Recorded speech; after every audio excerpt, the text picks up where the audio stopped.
everybody. Welcome to the Fandom Post Radio podcast. I am your engineer, Kate, and joining me this week is Kestrel. Hi. And Cain. Hello, hello. And we are here to talk about all the anime news, mostly coming out of AX and before AX, because it is the time of year where America gets inundated with anime news. So, Kestrel, I am so jealous of your signed copy of Dungeon Meshi. That's right. Oh, so jealous. I should have asked Kate, you. pull out the "he's not a real fan" thing because you read it before him. Oh, absolutely. Claim that supremacy real quick. I'm a bigger fan than you. You are most certainly. Did that feel good? No, because I still don't have, I don't have a signed book with my name on it from Ryoka Kui, so. Yeah. Yeah, I should have asked you if you had any questions for her, because they really didn't want anyone, taking a picture of her. So they lined us all up in the room, and they had, a little booth to put her behind, and then they're like, oh wait, we have to get her into the booth. All right, everyone leave the room. Remember where you were in line. And so we all left the room for 5 minutes, and hit her in the little booth, and then we went in there one by one, and they were like, do you have any questions for her? And I'm like, oh, I didn't plan for this. So I asked one dumb question. What was your dumb question? Would you consider making a cookbook with real world equivalents of the ingredients for your meals in the manga? What was her response? No. Did she answer the question? No. The answer was no. I saw somebody writing down what the answers to some of her questions were, and someone's like, "What's your favorite food from the manga?" And she's like, "I'm a picky eater. I'm not really into it." And then what was the other thing? Who? I don't know. Somebody asked something else, and the response was also completely out of left field, totally nah, I'm not really into that either. It was the most who are you? What have you done with a manga? I know, right? No, I don't actually have any interest in food. Yeah, so but that was you are not alone in your envy, because remember how I was like, well, even if I don't get the online reservation of the autograph ticket, there's gonna be one way at Kinokuniya, and you have to live in LA already, and it's weeks beforehand, so there won't be that much competition. Well, the line was capped by 6 p.m. the night before, and it opens at noon. So yeah, people were camped out. Yes, people camped out all night. Only the people who camped out all night had any chance. And then they were of course selling them for $700 a piece. Oh no! I think after the fact, or at least for the charity auction, they went for $2,000 a piece for just that volume signed by her. Yeah, so it was certainly in high demand. That very much feels like nobody planned for her to be that popular at the. Yeah. What can you do? She can only sign so much, and there's 120,000 people at this convention, so... Yeah. Obviously, the timing of her arrival was because the anime just ended, and so, of course, it's going to be way bigger than it was 6 months ago. Mm-hmm. So, yeah. It's cool that I got it anyway. You could have just asked her something like, how do I get into manga? Yeah. Oh, God. How do I get into voice acting? How do I get into voice acting? Oh, that would have been good. You would have needed someone around to laugh at it with you, right. But it would have been good. Or just something vague like, what's the deal? But don't specify what that means. What? All right, I've already got a prospective title. It's "What's the Deal with Dungeon Food?" That's what I'm trying to think of I'm trying to visualize what the booth looked like. In my mind, it's you go and it's a single line, a single file line. No, you go in one by one. Okay, so you go in one by one, and it's just a completely sealed off telephone booth, except one window where her face is, and a window on prison cell doors where you put your book, and that's it.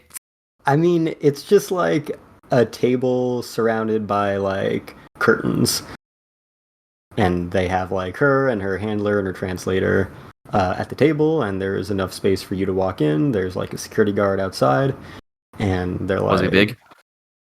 I don't remember. So you could have taken him. He was fucking bigger than me.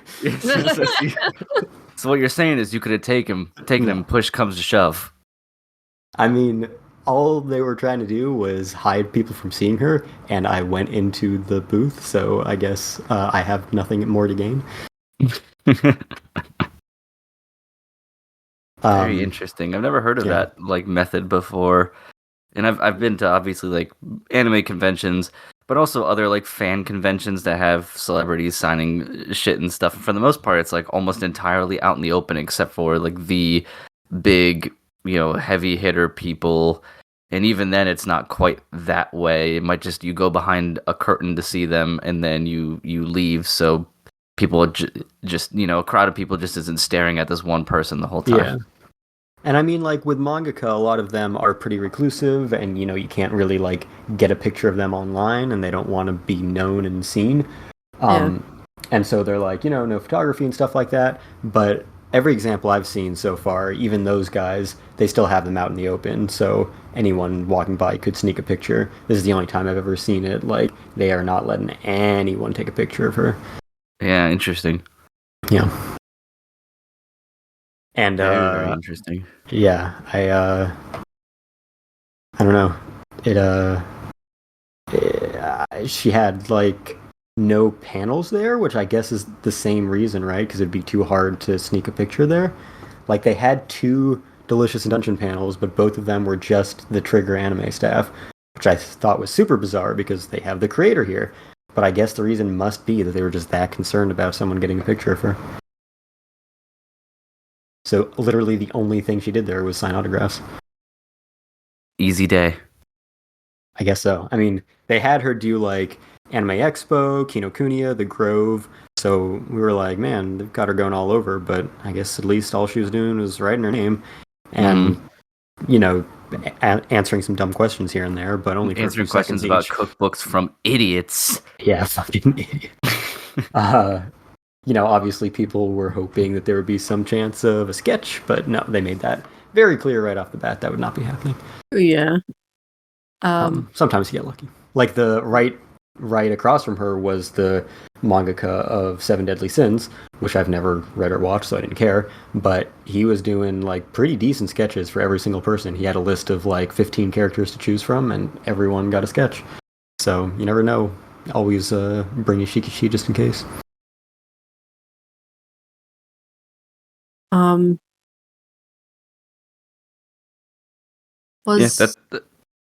was just gonna say that sounds. I mean, Anime Expo just seems like you're on a whole different dimension or planet. So I imagine stuff in general just works differently there compared to any other convention I've ever been to. So there's also that. Yeah, for sure.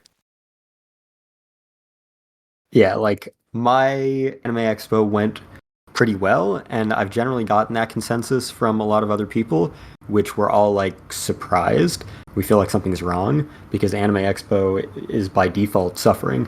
So the fact that we were like, oh, it was kind of okay this year, it was weird. I think part of it, it's a combination of there were genuine improvements. That's probably the most important thing, and got to give credit where it's due. There wasn't that much that we like couldn't live without, and also I guess we had just learned up to this point, you're gonna have to pick your absolute top priorities, camp in lines, camp in rooms, sacrifice most of what you are potentially interested in to make sure that you don't miss those top priorities, because that's really the only way to make sure you actually get to stuff you care about. And having a press badge doesn't hurt sometimes. Yeah, I'm sure that little bit of inside baseball probably helps. But still, I did spend hours in lines. I did spend, I did sit through panels I didn't care about or ones that I cared about less to stay in a room for, most of the day. so that I could at least get a seat for the panel I wanted. Because that's the thing, they don't clear rooms. So the strategy is you just camp for the panel you care about. And if you're, like, even if you're first in line, even if you're in the press line, the first, like, entire front section is going to be taken up from the previous panels. So you literally just have to be in there if you want a decent view. This does sound kind of hellish. I can't lie. This is best case scenario AX. This was like so surprisingly pleasant. It's like Eosh K AX. That's like small miracle. It is But yeah, achieved anyway. convention nirvana. Yeah, right, exactly. Yeah, it relatively speaking, it all worked out more or less. So I got the one autograph I cared about. I got to see the panels I care about. I got an interview the day of the interview, and that went well. Yeah, no concerts to speak of. There were like, I don't know, 10, 20 concerts, and every single one of them was fucking VTubers. So could not give a shit. But I mean, I guess it made it easier to get to the panels I wanted to get to because no conflicts there.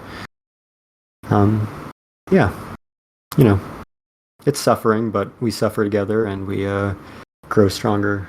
Trauma bonding, right? Yeah, trauma bonding.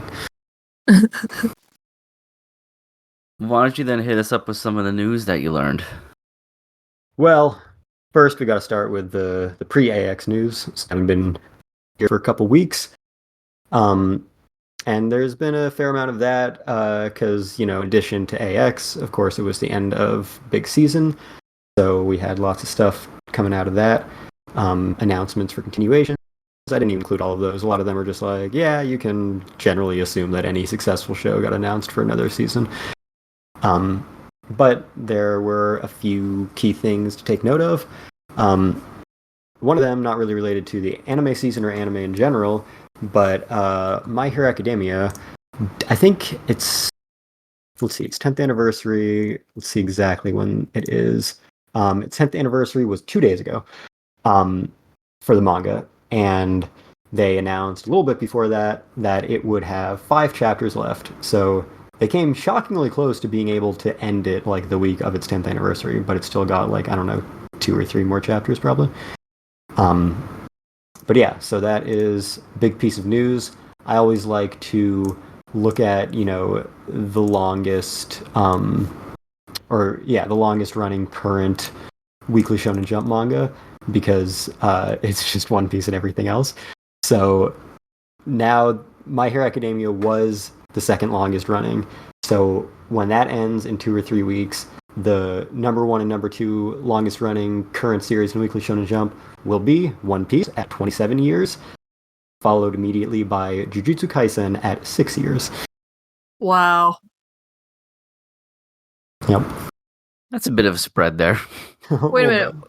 Where does Hunter x Hunter run? Yeah, I mean, Hunter x Hunter doesn't count because we get like one chapter every 5 years. Yeah, okay. Hunter x Hunter did start 1 year after One Piece. Yeah. But I'm fairly certain it has fewer chapters than like the 5-year manga at this point. Yeah. Yeah, and also, to tie it into the anime, that does indicate that we will have one more season after this one, based on the rate of adaptation up to this point. We've still got one more core of the current season, and that should give us enough material left for about 20-ish episodes. And this season's only like 21 episodes, so 8th season of the same length should cover the rest of the story.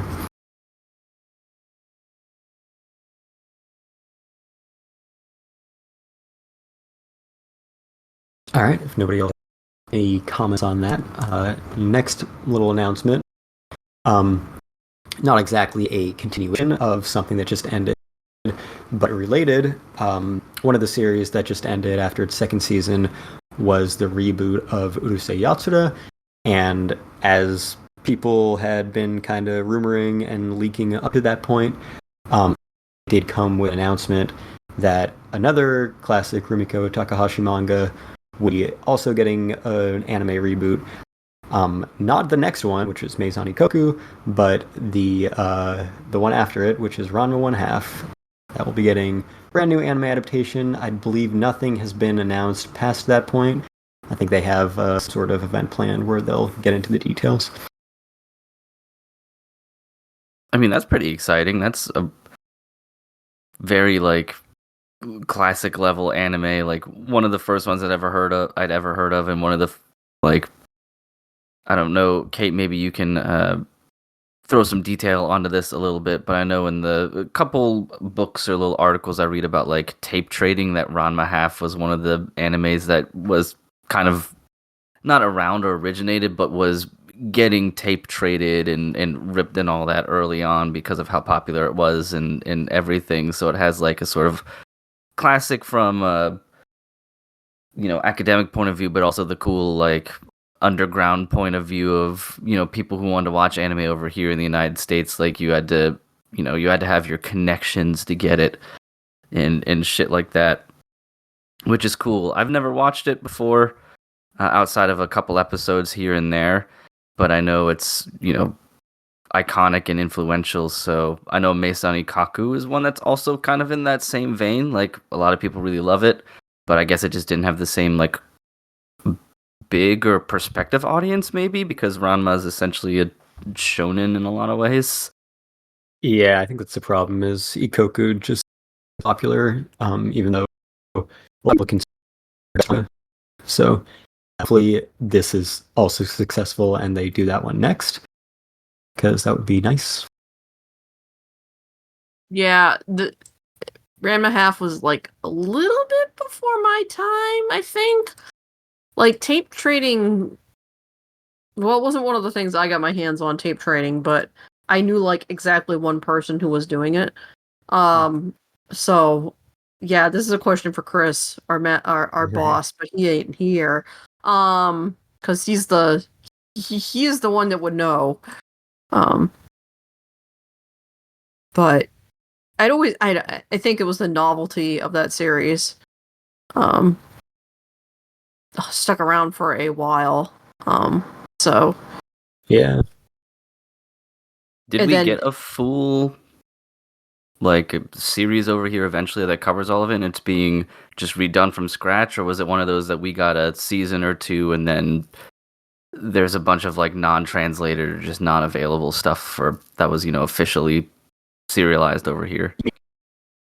Like the manga release or the anime? Either or. I'm just curious. Like the anime or the manga. Like like I said, I've never read or watched it. It's not really ever been on my radar outside of just knowing that it is Ranma old school. Ranma is so old that it was one of the series that Viz was releasing in monthly comic book format. Right. But I think in the past 10 years, Viz has re-released all of the Ranma manga and anime in like new omnibuses and Blu-rays respectively. So I think we are good there. Yeah, they released it and then they re-released it, and yeah, so it's, and I think the like every Takahashi series really, the Ranma One Half anime is very long, so I think it almost certainly covers all of the manga. I mean, I can't say that with confidence, but I'm guessing that like Urusei Yatsura, this new adaptation will be much shorter. And I know Chris commented that like that might be part of the appeal because Urusei Yatsura and Ranma One Half have a lot of bullshit that you can cut. Urusei Yatsura much more so, because it's just a gag show. Ranma One Half has a lot more, plot. Meizani Koku is too much plot. You wouldn't really be able to cut much. So, yeah, that might be some of the motivation behind the order that they're doing them in. They just need to make sure each one succeeds before they can invest themselves in a longer one. Because, like, I think there are some rumors that the Ranma One Half reboot will be, like, 4 seasons, maybe, and Urusei Yatsura was only 2. So, there's they might have to keep being longer. There's a really funny and kind of interesting quote from Jason DeMarco of Toonami that said that he had previously tried to get the Ranma half rights to air on the block, but it was something we were never able to figure out because, frankly, there's too much nudity. Sounds about right. Yep. So. Well, the whole thing with Ranma is that the main character transforms between boy and girl with like hot and cold water or something, right? I think that's right. Yeah. Which I'm sure is completely innocent all the time. Of course, yeah. I like wonder how they're gonna modernize it, because it's very much a product of its time situation, and they'll probably have to tone down some stuff. Yeah, I'm guessing it'll be toned down. Yeah. Okay. Next piece of news. So we had talked about this a bit last time about how like, oh, Demon Slayer is gonna be in its final arc after this. They're gonna go back to like movies to just make even more money than Mugen Train. And indeed, they did announce that the rest of the series will be adapted into a movie trilogy called Infinity Castle. I mean, considering how much of the series is this final arc and considering how much time they took to adapt like 8 chapters into like, 8 episodes where 3 of them were extra long, I'm kind of surprised that 3 movies is going to cover like these dozens and dozens, maybe hundreds of chapters. But that's the plan. 3 more movies. Crunchyroll already announced they'd be distributing them worldwide. So yeah, get to see how much money that rakes in this point. I am like 90 to 95% excited for this. Okay, that's good. The percentages that I'm not excited for is the timeline that these movies could take to be released. Being so close, because I don't think anything like that has been. I don't know if it's even been hinted at yet, because I had followed this news when it first came out, because I saw it on my my Reddit first as a rumor and then as confirmed. But then I don't recall ever seeing something like, well, we want to release the first movie by the end of 2024, beginning of 2025, and then another one near the end of 2025 and finish in 2026. Like, no, not even sort of a rough timeline. So I'm not sure how long this could take to finish. And then there's also apparently in Kestrel, have you read the manga or anything? I have not. Okay.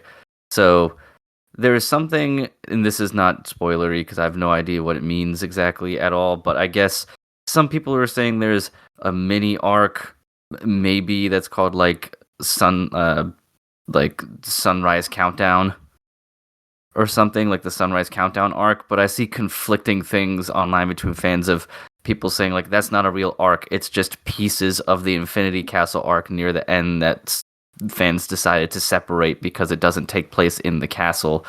So it's hard to tell if they're gonna animate that or not, depending on if that's really official. I wasn't super sure because everyone was talking about it like it was, but I don't know how that's exactly gonna go. But the main thing is really the timeline for the movie releases, because I'm already tempted to just start at the manga where this season ended off and just finish it and then watch the movies in their finished form, depending on how long it takes, because I really don't feel like waiting if it's going to take a while, like 3 years to get through this last part of the property. So that's something I'm going to have to wrestle internally with. Yeah, certainly no release timeframes confirmed. I would guess 1 a year, so ending in 2027. Yeah. That would be the expectation, because, a movie is less content than a season, and they've been doing one of those every year. But, you're not going to get as much money for everyone if you have them all back to back. So you need to space them out a little bit. So once a year seems to be a good strategy for them. Yeah, I don't know anything about the manga either. It looks like yeah, Sunrise Countdown and is the last chunk of the final battle arc following Infinity Castle. So my guess is that they just call the trilogy Infinity Castle, and the first two are the proper Infinity Castle portion of it, and then the final one is Sunrise Countdown, I guess. But and I mean they they might call it part 1, part 2, part 3, but it also might be Demon Slayer, Kimetsu no Yaiba, Infinity Castle, Sunrise Countdown, for the full title. So yeah, and I have no idea, but they have heavily implied that the series will be fully adapted with these 3 films. Yeah, and that's the feel I got as well. Just the seed of doubt from people being like, well, the Infinity Castle arc isn't even the end of it. It's X, Y, Z, Sunrise Countdown. So who knows what could happen?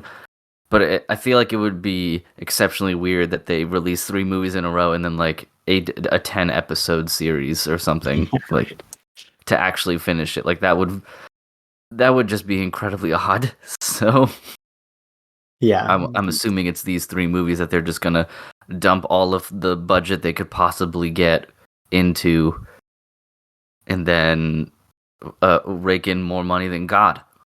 Yes, exactly. That is the plan. And I'm generally cool with this when more shows do it. I think that puts me in the minority, actually. I've learned. I thought more people would be excited, but a lot of folks just want episodes. At least in the Demon Slayer subreddit and stuff. But I'm like, bring me the movies, because then I can get a whole, arc or so, or a good chunk all at one time in a big glorious experience, and not have to be once a week for 20 minutes when the first 3 minutes are going to be recap, and then the last 3 minutes are the ending theme, and then a gag at the end. I just want all of the good shit all at once. So what you're saying is that your ideal delivery method is to the Swordsmith Village, where you get 2 episodes from the last season and then 1 episode from the new season. Yeah, actually, you know what? You're right. In a movie theater, yeah. Yeah, you're right. So, what I actually want is 3 movies, but the first movie is all original content. The second movie is the first half of the first movie, and then the first half of the second movie, and then the third movie is the first half of the first movie, the first third of the second, and then some filler at the end. That's pretty much ideal content. Yeah. Sure. No, I think, you know what? I changed my mind. I want that, and I don't want anything else. We don't think about this because we live in the future. This was all long ago. But the way the Evangelion movies were released, it was kind of that. Because we didn't just get the TV series and then End of Evangelion. We got Evangelion, Death and Rebirth, which is a clip show of the TV series, and then the first third of End of Evangelion, which means that when we then got End of Evangelion, the first third of it was just the second half of Death and Rebirth. So if you were watching as stuff came out from that perspective at the time, Evangelion was just as bad as Demon Slayer is now. That pissed people off back then? I mean, people were pissed off enough at Evangelion at that point. Yeah, that's true. I think they just went in there with a default level of being pissed. I think it might be from the premiere Death and Rebirth that you have that scene in End of Evangelion with the guys in the movie theater, and one of the guys flips off the camera. It's a classic. Anyway, yeah, the in terms of the movies versus seasons, I think the biggest issues people have with this arc's just going to be a movie now is, one, still in the year of our Lord 2024, we still can't fucking get a simultaneous release in Japan for a movie. For the biggest anime franchises, for Godzilla, we just can't get it somehow in this modern age. Never happens. So while we get every episode the second it drops in Japan, an hour or 2 later, I guess, on our streaming services, movies still have to wait months usually. The other thing is, and Demon Slayer has found the way around this, right?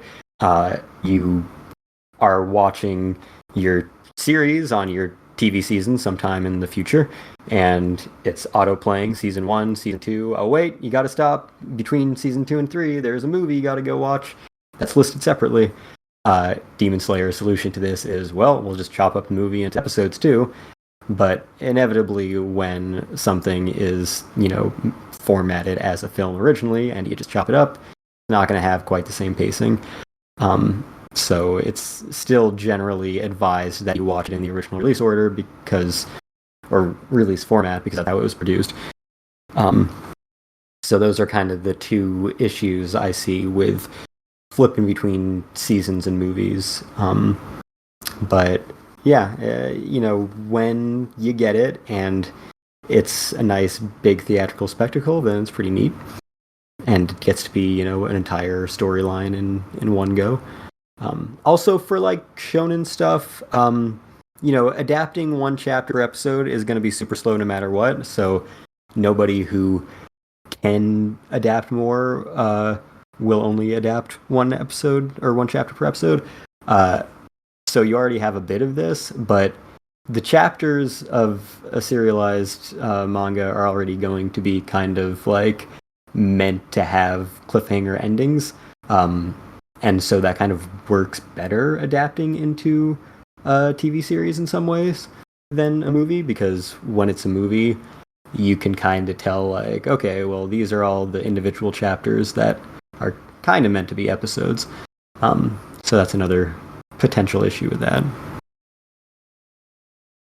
But Mugen Train was really dope. You're pretty dope, yep. So, I mean... The movie-going public agrees, as it is by far the most successful Japanese film of all time. And so clearly most successful worldwide film in the country of Japan from anywhere. Yeah, I was going to say, clearly their track record of one shows that this will not be a problem.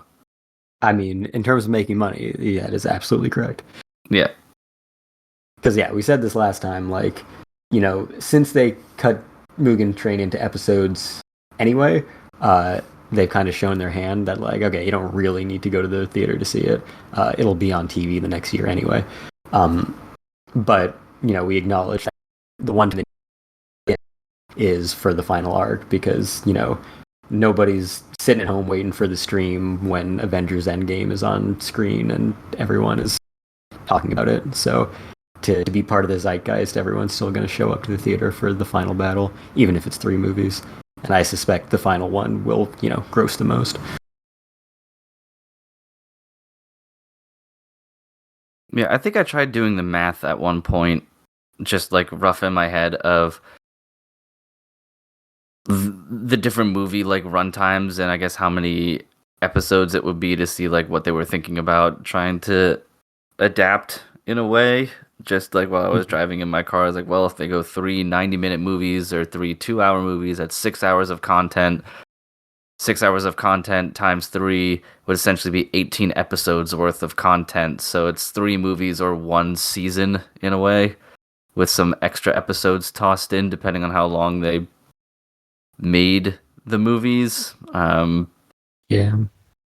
So it isn't, I guess, I don't know, that to me it wasn't that far-fetched in terms of the idea of they're going to be missing content, because some people were afraid of that. I was like, well, if they just make the movies between 2 and 2.5 hours long, which isn't that big of a deal, they'd essentially hit the mark of what would be about 20 episodes of content or so, which isn't that far off from a normal season of anime. Plus you don't get openings and endings and gags all the time, so it's probably even a little bit more if you subtract those little bits off the end. I mean, I think the thing is, this final arc is like way, way longer than arcs. So like, it was never going to be one core. That it's going to be 3 movies, but so I think they are going to have to either do, like 2.5 hour movies, or just have it really condensed. I could see them doing 2.5 hour movies. I don't think that would be an issue. You would get butts in seats for that long, no problem, if it was a visual spectacle the entire time. Yeah. It's Which rare will assuredly be for anime films to be that long, though. Like, they're still usually an hour and a half. Well, I think Mugen Train was 2 hours. Was it? Okay. Yeah, they're usually in that range, hour 45 or so. If Mugen Train was 2 hours, then yeah, I could see these definitely being longer. Might make them spaced out a little bit more though, if that's the case. We'll see. Either way, I'm excited for the concept at the very least, because yeah, I'm also notoriously I'm not very good at keeping up with anime. Like, as my life gets busy, I'll be like, well, I don't have time to watch this episode. But if it's I just gotta make one appointment to go to the movie for one night and be completely caught up, the lazy part of me is also enticed by that proposition. So I can't deny that part where it's like, instead of being caught up and making sure I watch all of my episodes of anime every week, this is just the movie comes out and it's screening over these 2 weeks. I just have to go to it one time. Yeah. Looks like at the rate of adaptation of the anime so far, it would take exactly 30 episodes to cover this final arc. So then, yeah, that's, it would be 10 episodes of content per movie. Yeah. Which is a lot. Yeah, we'll see. I'm optimistic that if they have to condense it, they can condense it in the right areas. And see, because we also don't know, because I haven't read the manga, neither of you, like, what these chapters of manga are like. Like, are they all jam-packed with good content and plot, or is there also a lot of panels in these chapters where it's just the two characters staring at each other for a long time, or, you know, what is essentially manga B-roll and things like that? Like, I don't really know. I only have one friend who's actually read the manga, and we don't talk about it that frequently. Yeah. Yeah, it looks like if they keep the current rate of adaptation and we assume about 20 minutes of each episode is actual new content, then that would be 3 hours and 3 hours and 20 minutes per movie, which they're not going to do. So it's definitely going to be condensed if they're covering the rest of it in 3 movies. Which, I mean, arguably, Demon Slayer doesn't need 5 minutes of Muzan walking. So, you know, maybe people will appreciate the more condensed adaptation pace. Yeah, exactly. They don't need the montage, and then they don't need the montage played out again in the next episode. Yeah. So maybe a little less dramatic in these movies.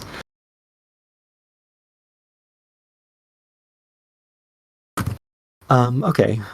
So speaking of movies and going back to rebooting some old classics, Kate just stepped away, but Hi, I'm back. okay, Sorry. cool. Yeah, so we got a couple classics coming back. They were announced the same day, actually. Well, the first one actually was announced that it would get a new anime a few years back. But now we got the details, and that is Rose of Versailles, and it would be a film. It came out with a trailer. They announced the cast, staff, studios. Going to be by MAPPA because they don't have enough on the plates. Jesus. Music by Hiroyuki Sawano, who's one of the most notable composers in the industry, and his protege that he usually collaborates with these days, Kota Yamamoto. And it's going to star some also very prolific seiyuu in the lead roles. Miyuki Sawashiro as Oscar and Aya Hirano as Marie Antoinette, which both sound like very appropriate fits. Like, this whole the studio, the composers, the cast all sounds like fake news from like a Reddit post or a YouTuber or something. Just like clickbait. Like, this is what you would just make for a Rose of Versailles reboot. Like, okay, sure, I'm sure it'll be that, but it is literally that. And it will be released in Japan starting early 2025. That confession, I've not invested myself in any of that properties stuff.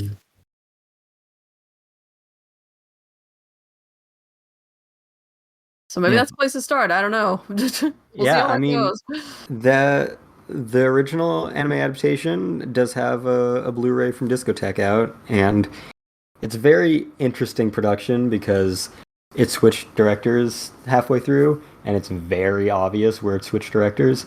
Because the first half is just like, shoujo court drama of like, one lady in court gossiping about another lady in court, and it's like the end of the world. And then the second half, where Osamu Dezaki took over, it's like fucking violent and serious and dramatic and French Revolution shit, and people are dying. So the second half is really good. If you can get through the first half, then it's definitely worth it. Also, I know it got some fancy like hardcover manga releases finally. So yeah, there are lots of great options to check out already.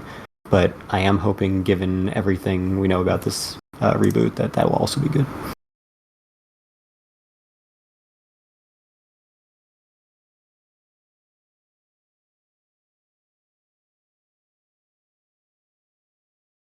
What else we got? And the other thing is the other classic getting a reboot announced the same day, which I have no association with, but I know Kate has talked about it in the past.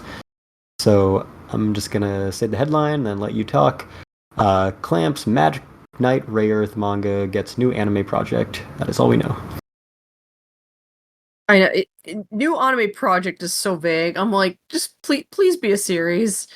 Rayearth has a really interesting history of anime adaptation. When the original series was adapted, first of all, it's a pretty short manga. It's only about 6 volumes in total. When it was first adapted, the first season was pretty much spot on. It had a lot of filler and some like new characters and stuff like that, and they killed off characters that do not die in the manga, which created plot holes that needed to be addressed in the second season, which diverges pretty sharply towards the end. And along, they added another villain. So not very accurate to the manga, but also, like I said, the manga is very short, and moves at a breakneck pace, and it's also pretty not the most deep thing in the universe. It's famous for its rather shock value ending of the first part. And the anime had it was like next to Sailor Moon, probably like the first like big shoujo show to like pick up steam in the following on the heels of Sailor Moon over here. And so very much like the second, the follow up to Everybody's Gateway shoujo series in the 90s. And plus it had it's the rare before times isekai of when isekai was mostly focused on properties aimed at girls, and you get 3 girls sucked into another world with the stipulation that they save that world, and then they give them awesome swords, cool armor, a magical mascot, and then eventually like magical mechs. So it's dope. It's pure. It is pure wish for fulfillment in the isekai department, but how back in the 90s it was like, how often do you get to watch like girls go kick ass and be like the only hope to save the world, and they were just like 8th graders. So yeah, I love Rayearth. Yeah, the first anime series, like I said, is kind of like a mixed bag, and then they did something really weird, which was they made this like OVA standalone movie thing that was completely different than anything else.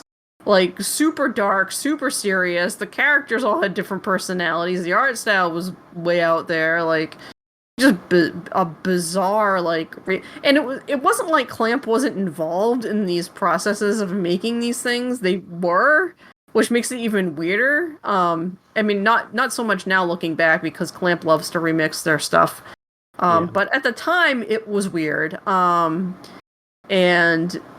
I'm hoping that that this new thing is a series and that it is both closer to how the manga series ends as a whole.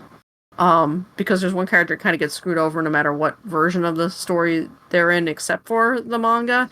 And but I'm also hoping that they flush it out a little bit without going too off the rails because it is fairly short and not very meaty. And I liked some of the downtime with with the support characters that the original anime series first season did. So it'd be cool if we got to see like that extended. I don't know, and I also wonder how much input Clamp's gonna have in it this time. Probably a lot. They seem to always. I don't know how much input did they usually have in like Card Sakura and stuff like that. Yeah, I don't know how directly they were involved in like the new Clear Card arc or anything. Not sure.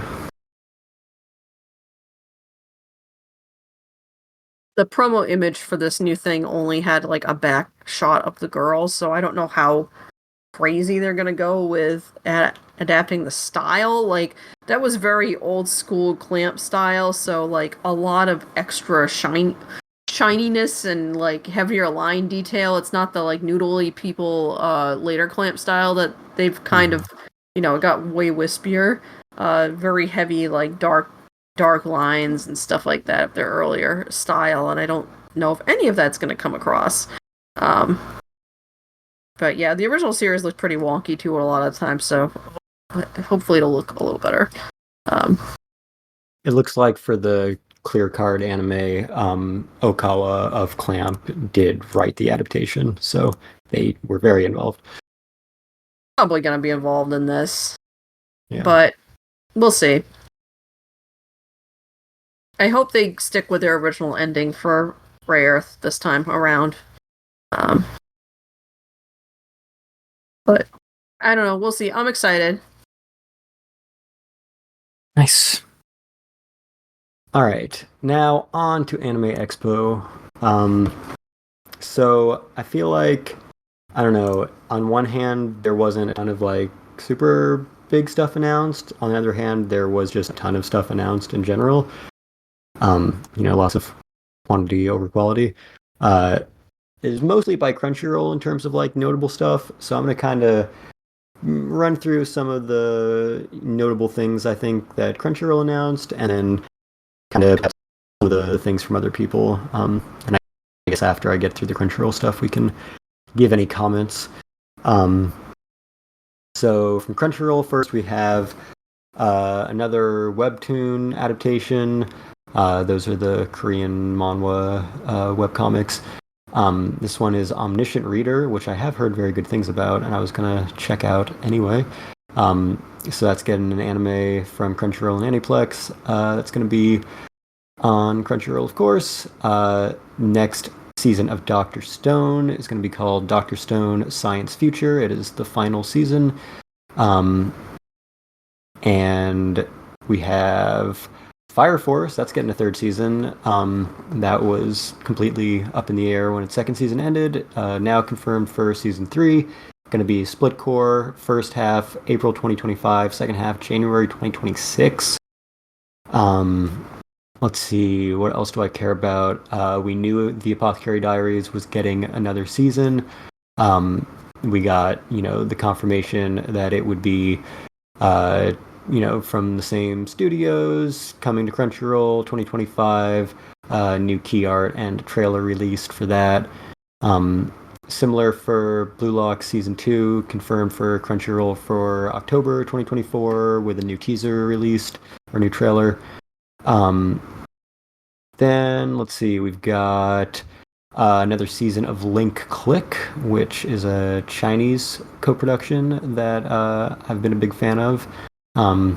So we're getting a new arc of that coming to Crunchyroll this winter. We had previously talked about Natsume's Book of Friend getting a 7th season after 7 years. and that is gonna be on Crunchyroll in fall 2024 as well, and got a trailer along with the staff and key art released. They announced that there would be a 10th anniversary celebration of Tokyo Ghoul, which didn't necessarily entail new anime production, but it would have something going on that would be announced shortly. I did not watch most of Trigun Stampede, but they did announce that its second and final part would be called Trigun Stargaze, and I think that's all we know about that. They revealed some like production material in the panel for that with Orange, but I don't think they said like when it's coming. Oh yeah, another mangaka that they had at Anime Expo was the creator of Witch Hat Atelier, which I know is also a very beloved series. And Wonder if she was doing signings. Yeah, I have some friends who got her autograph, I think. I would have waited in line for that one. Yeah. So they had the world premiere of the trailer and some footage, key art of the upcoming anime adaptation of that. The staff, character designer, director, composer. The studio is Bug Films, which has famously only ever made Zom 100, which famously fell the fuck apart in production. So hopefully they got their shit together by now. Hopefully they have enough of a head start that they won't fuck up. Like I saw the trailer and it was like entirely made up of footage from the first episode. So we'll see. It's gonna be just like Zom 100, fucking solid first episode. After that. Please, but yeah, please hold it together, man. Please tell me you've learned your lesson, because the staff is otherwise really good. Yeah, exactly. Especially since Zom 100 was like, poking fun at the black company that they all came from, which now they turned into. Oops. Isn't it funny how that happens? Yeah, so we're getting that in 2025 on Crunchyroll. A little bit of information for some previously announced stuff. Solo Leveling Season 2. Got the premiere of the trailer for that. New season of Blue Exorcist. Also, Black Butler. I think they announced this season that just ended at last year's Anime Expo at the Crunchyroll panel. So they followed that up in the same way. This is the Emerald Witch arc is coming. I'm gonna guess probably spring of next year if they keep this trend up.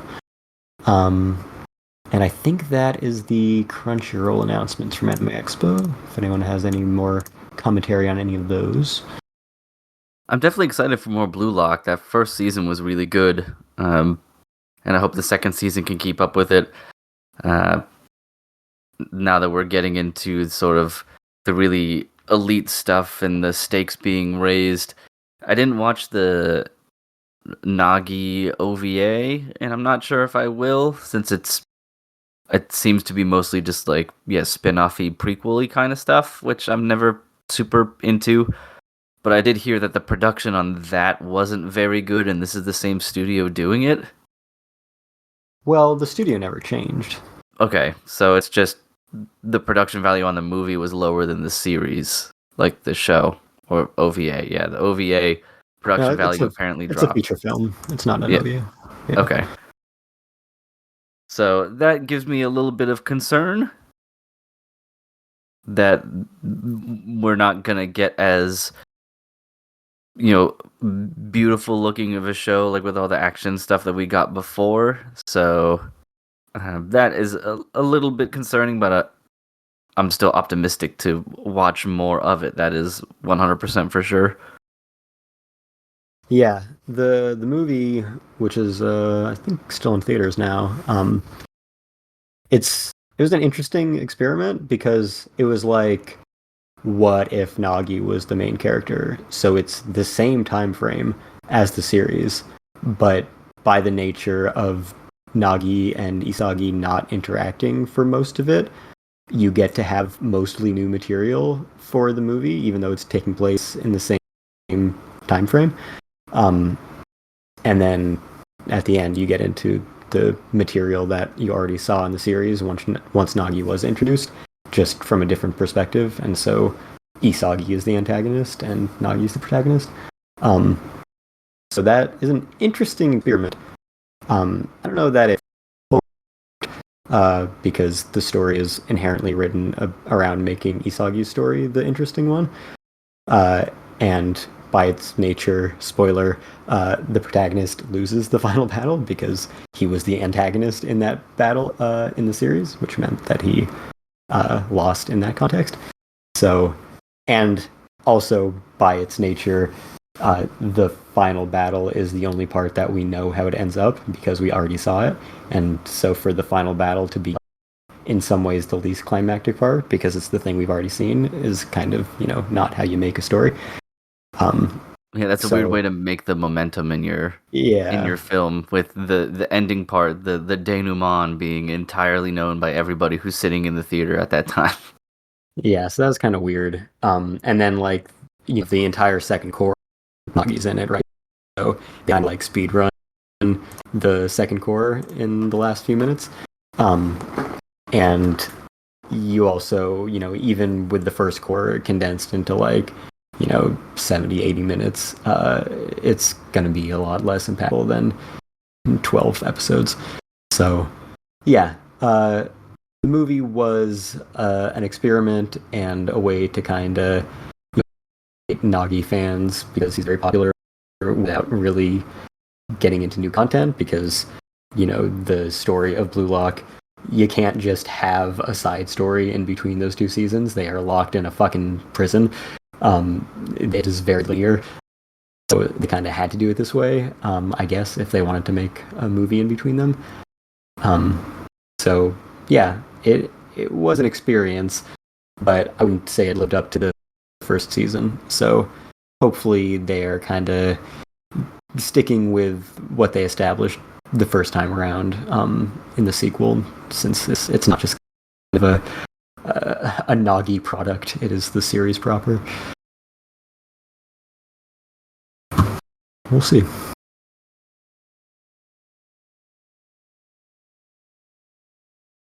Any other thoughts on any of those? I'm surprised Fire Force is still a thing. Yeah. It's got its fans, I guess. Okay, I can get into some of the other news as well. Yeah, so we had, Panning with Gutter Belt kind of gets a minor update every AX. So it was initially announced 2 years ago at AX with just a mic drop at the end of the trigger panel. Then last year they announced a bit more about it. We finally have a teaser visual, the main staff confirmed, most of which you could, anticipate, and 2025 release date confirmed as well. So finally making some progress on that. What else we got from other people? So I'm interested. I feel like we haven't talked about this that much, and we haven't had that much material for it until now. But Gundam is doing some weird experiments lately. They've got a movie coming out on Netflix shortly that maybe it's a OVA, a few episodes. I can't remember. But it's an anime production made entirely in Unreal Engine 5. That's had a trailer since it was announced. I think that was last year. The other weird experiment they're doing is the world's first fully VR and feature animated film, I think is what they're calling it. It's called Mobile Suit Gundam Silver Phantom. So they revealed the trailer there, and it's up now on the Meta Store or whatever. So that's coming out before too long. Blue Box is a Shonen Jump sports manga that's been going for a few years. Got an anime announced a year or so ago. that got new key art, a new trailer, and confirmed for Netflix release. Speaking of Netflix, we had the Beastars final season confirmed for December 2024. What else we got? Bleach, that had a whole panel for the 1,000-Year Blood War. Finally getting news on part 3 of that. They revealed the key art and October 2024 release. They also had a video message from the director of the first 2 parts, who's going to be chief director now, and there's going to be a new director working under him for part 3, and presumably the 4th and final part as well. So they're beefing up the team a little bit. They also, confirmed that there's going to be a lot more anime original content in this part, which was, a big part of what made this arc really good in the anime, because it was in the manga there was a lot of Kubo rushing past shit that needed to be fleshed out more and searching out stuff that needed less content in the manga, just because of editorial whims deciding that this needed to be longer or shorter depending on how popular something was. So Kubo has been working very closely with the anime team to kind of make it the final arc that he wanted it to be, and so far it's worked out very well, so hopefully it continues to be the case. Let's see, we have a lot of manga announcements as per usual. I don't know that there was a ton I care that much about. Let's see, Kodansha's got one from Creator of Fairy Tail and Rave Master. One from the creator of what's that show, Knights of Estonia, and a few others. Oh yeah, that was one thing I was kind of curious about. You like all the titles with dungeon in the name, don't you? No, I like Nihei. I like Nihei stuff. So and I didn't realize he had a new series out. I was like, oh shit, because I realized he probably did because Knights of Sidonia was a while ago, but He's had a few others, right? Am I thinking of the wrong? Yeah. He did Blam. And yeah, it said Blame, but I think it was supposed to be Blam. That's right. So, yeah, it's pronounced Blam. Stupid. I know, because how does English work? And Biomega, I think that was the title of it. Okay. A lot of weird sci-fi stuff. So I think this other one is fantasy, and I want to see what his fantasy looks like. Yeah, like a hack and slash series. Yeah. Yeah, because most of it, because he was he used to do this, the space stuff was very super mega structure, crazy, Dyson sphere-esque space objects that go on for infinity, and bizarre AI alien robot things and stuff like that. So I really want to know what his fantasy looks like. Mm-hmm. So I will have to check that out. Also one from Shuzo Oshimi, who's fairly prolific mangaka, probably best known for Flag of Evil and Inside Mari. Also Happiness. He's done a bunch of stuff. Speaking of Rayearth, we've got I guess the manga was split up because they've got Magic Knight Rayearth Part 2 Volume. It's only the 700th time that Rayearth has been released. It has said so many different editions in English. It's ridiculous. Interesting. Probably the same for, well, this is like the Sailor Moon prototype that eventually spawned Sailor Moon, which is codenamed Sailor V. That's getting a new release called the Naoko Takeuchi Collection. So whatever they were doing before that she didn't like, they fixed now, I guess. When Kodansha put out their versions of their first editions of the Sailor Moon and Sailor V releases, had a translator on the project that actively hated working on the project, and it showed in the translation. Always good. Always recommend. Yeah, I was like, how the fuck did you fuck that up? Yeah, well they did, and and then it got another release in Japan, and then another release in Japan. So, and since those they can sell 1 million different reprints of both Sailor Moon and Magic Knight Rayearth. They just keep releasing it. Yeah, that's what you do. I mean, I have a version that was the first. I have versions that Tokyo Pop, back when they were mix, put out of Rayearth, and then I have the editions that Dark Horse put out of Rayearth, because they had the license for most of Clamp's stuff for a good while, and then it all went to Kodansha. So yeah, so we're like on our third publisher. Oy. I didn't realize that Higashimura, the creator of Princess Jellyfish and Blank Canvas, this other series of her, Tokyo, what is it? Tokyo Tarareba Girls. It has like 3 spin-offs. The second one has like a sequel as well. So they announced Tokyo Tarareba Girls Returns Part 2, Volume 1 for digital release. So Jesus. whatever's going on with that franchise, I guess it is quite sprawling. But Blank Canvas is very good, at least. I don't know about this series. So yeah, that's what we got from Kodansha. J Novel Club. Let's see if they've got anything interesting going on. Lots of very, very fucking long titles. Typical light novel bullshit. No, nothing I care about. Yeah. Let's see. We got Square Enix. They got Apothecary Diaries art book. Looks like for the light novel, which I don't like the art quite as much in the light novel as the manga.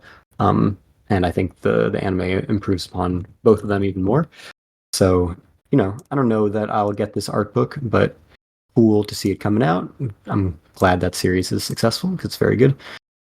They have anything else notable coming out? Final Fantasy art book. It's like not even an art book, it's like a poster collection. They did this for the first Final Fantasy VII remake too. I did not get that. I have no interest in removable posters. I'll get art books, real art books. See any video games I care about? Yen Press. Speaking of Delicious in Dungeon hitting right now, they announced a nice fancy complete box set of that manga series. So that looks pretty snazzy. I only have the first volume as of right now, so I might just buy this, and assuming that they are the original volumes inside the box, I'll just swap out my signed copy for the volume inside it. There you go. But yeah, that looks pretty snazzy. I think that's the only thing from Yen I really cared about. Blend Est, I got an anime a few years back that's getting a manga license from them as well.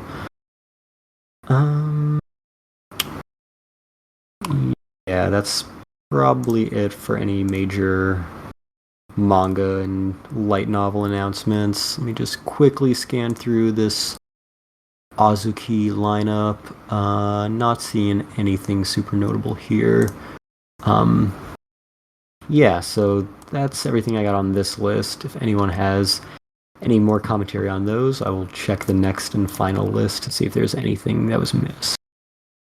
The only thing I wanted to say from one of the announcements a little bit ago is the Silver Phantom Gundam thing is interesting not only as a novelty, but it also it continues the trend of, and I understand in like a business sense why they have to do this, but it's always funny when you watch 0079 or something and they talk about how special the Gundam is and how it's a top secret project, and the more they release, it's like everybody and their mom has a Gundam in their garage.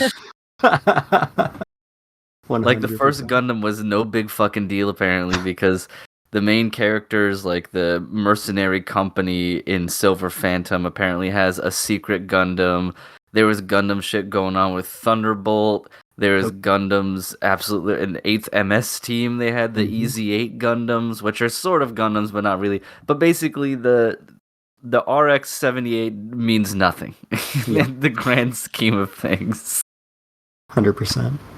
Which makes me feel even worse for Tem Ray because of what happens to him. Nice. But I don't have anything for like VR to watch or interact with this. But I definitely plan on at least like trying to read a review or watch a YouTube video about someone's experience with it just to see exactly how it works, because it is a cool sounding project and I appreciate creativity for any of that kind of stuff. Even if it flops, it's like at least they tried something different. And that's always at least welcome by me from a piquing my interest standpoint, versus if they could have just released it as like a mediocre normal movie or OVA, but instead they were like, we're gonna do VR and you can interact with it. I'm like, well, fuck yeah, let's see what happens. Can't be any weirder or worse than the Spice and Wolf VR, so I mean, it doesn't have a cute wolf girl that you can take care of, so it is inherently worse. well, we don't know that yet. That's true.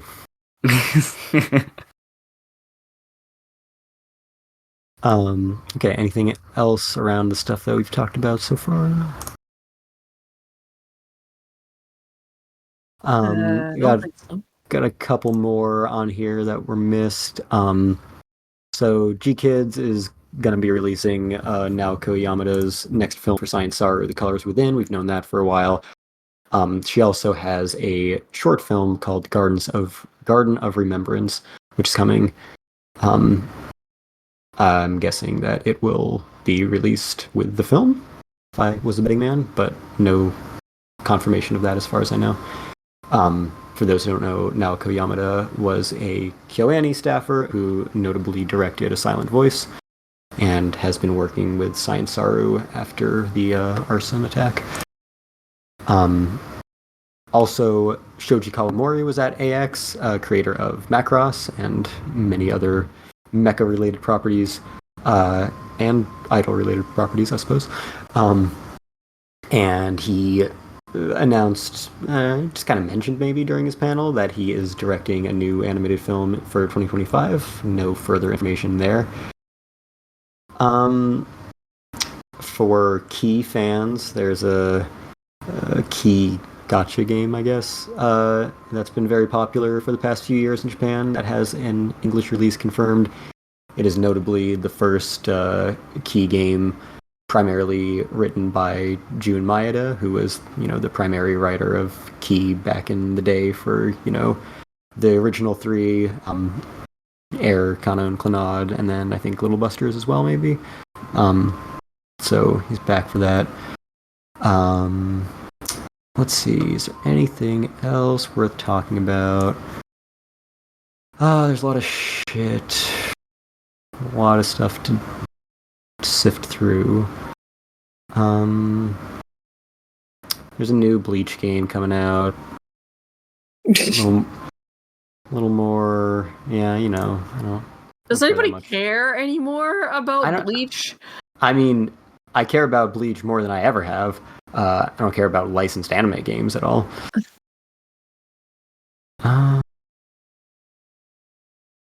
Yeah, the One Piece dub is continuing to blaze along. They premiered the dub of the Egghead arc at AX, and they have release date for the first chunk of that coming pretty soon, the next couple months. So that is getting extremely close to being caught up with the Japanese anime. God bless them. Yeah. I wish the Blu-rays would not be so far behind, because those haven't even gotten to Wano yet. And Wano's like 200 episodes. Ugh. Yeah. Uzumaki, still no update, except they've got a cast now. So if it ever gets released, it will also have a dub. Yeah, I think the last thing they said was like, soon. Uh-huh. and that's about it. Perpetually soon. TM. Yep. The new My Hero movie, we got to watch the first 15 minutes of it in the panel. It's coming out in Japan August, I think, and announced that it would come out in US theaters October 11th. Notably, there does not seem to be any Crunchyroll involvement in that, which is interesting. Anything else here? Covered all this stuff. Oh yeah, and Bleach Thousand Year Blood War Part 3 will be subtitled The Conflict. I don't know if that was announced before. Also, the trailer that they released previewed the opening and ending, so we now know who's doing that and what those sound like. AX Cinema Nights, that's the thing they do every year where they screen a few movies. A lot of them are repeated this year. So last year they did Paprika and Cowboy Bebop, the movie. They are doing those same two again. In addition to Ninja Scroll and Metropolis. Yeah. Ninja Scroll's classic. Yeah. I think it is the 30th anniversary of that? Some anniversary. I'd believe it. Yeah. Anything else? I think that is pretty much it. There's some stuff revealed for Rusty Rabbit, which is a game from Gen Urobuchi, who was at AX pretty incognito. He was just running the panel for that. The name of the panel didn't include like Gen Urobuchi or anything. You just had to look at descriptions for everything to be like, oh, he's there. Cool. That game actually looks pretty cool, so I'm looking forward to that coming up. Cool. Yeah, I haven't actually looked into it at all. I was just considering going to the panel because Urobuchi was there, but by the time I considered it, it was definitely capped because I put it in a tiny room. Mm. Yeah, surely that has to be all the news that came out of it. So I don't know if there's any further thoughts on any of that or anything that we have talked about so far, but that is all the news that I care about from AX. No, that was a pretty good rundown. Cool. Only other thing I got is coinciding with Anime Expo, the Los Angeles Dodgers had their anime night at the ballpark, which was interesting from that standpoint. There were VTubers and there were, I think, VTuber jerseys you could buy, which I'm sure those have also been heinously scalped. I'm sure. And I think they had, even up on the Jumbotron, some VTubers like singing or doing color commentary to the baseball on the field, which must have just been absolutely surreal. Yeah, for any fucking normie just going to a sports game to have experienced that, I cannot imagine what it was like. Yeah, going to a Dodgers game just to see the Dodgers play per usual, and then you get VTubers and anime cosplayers and all sorts of shit everywhere. Like, you must have had to check to make sure you were like still conscious. Yeah, like that is a Kai story right there. Yep. I went to a baseball. Sorry, it's Dodgers baseball. Yep. I went to a baseball game and ended up with a bunch of weird virtual anime girls. I don't know. Yep. It was.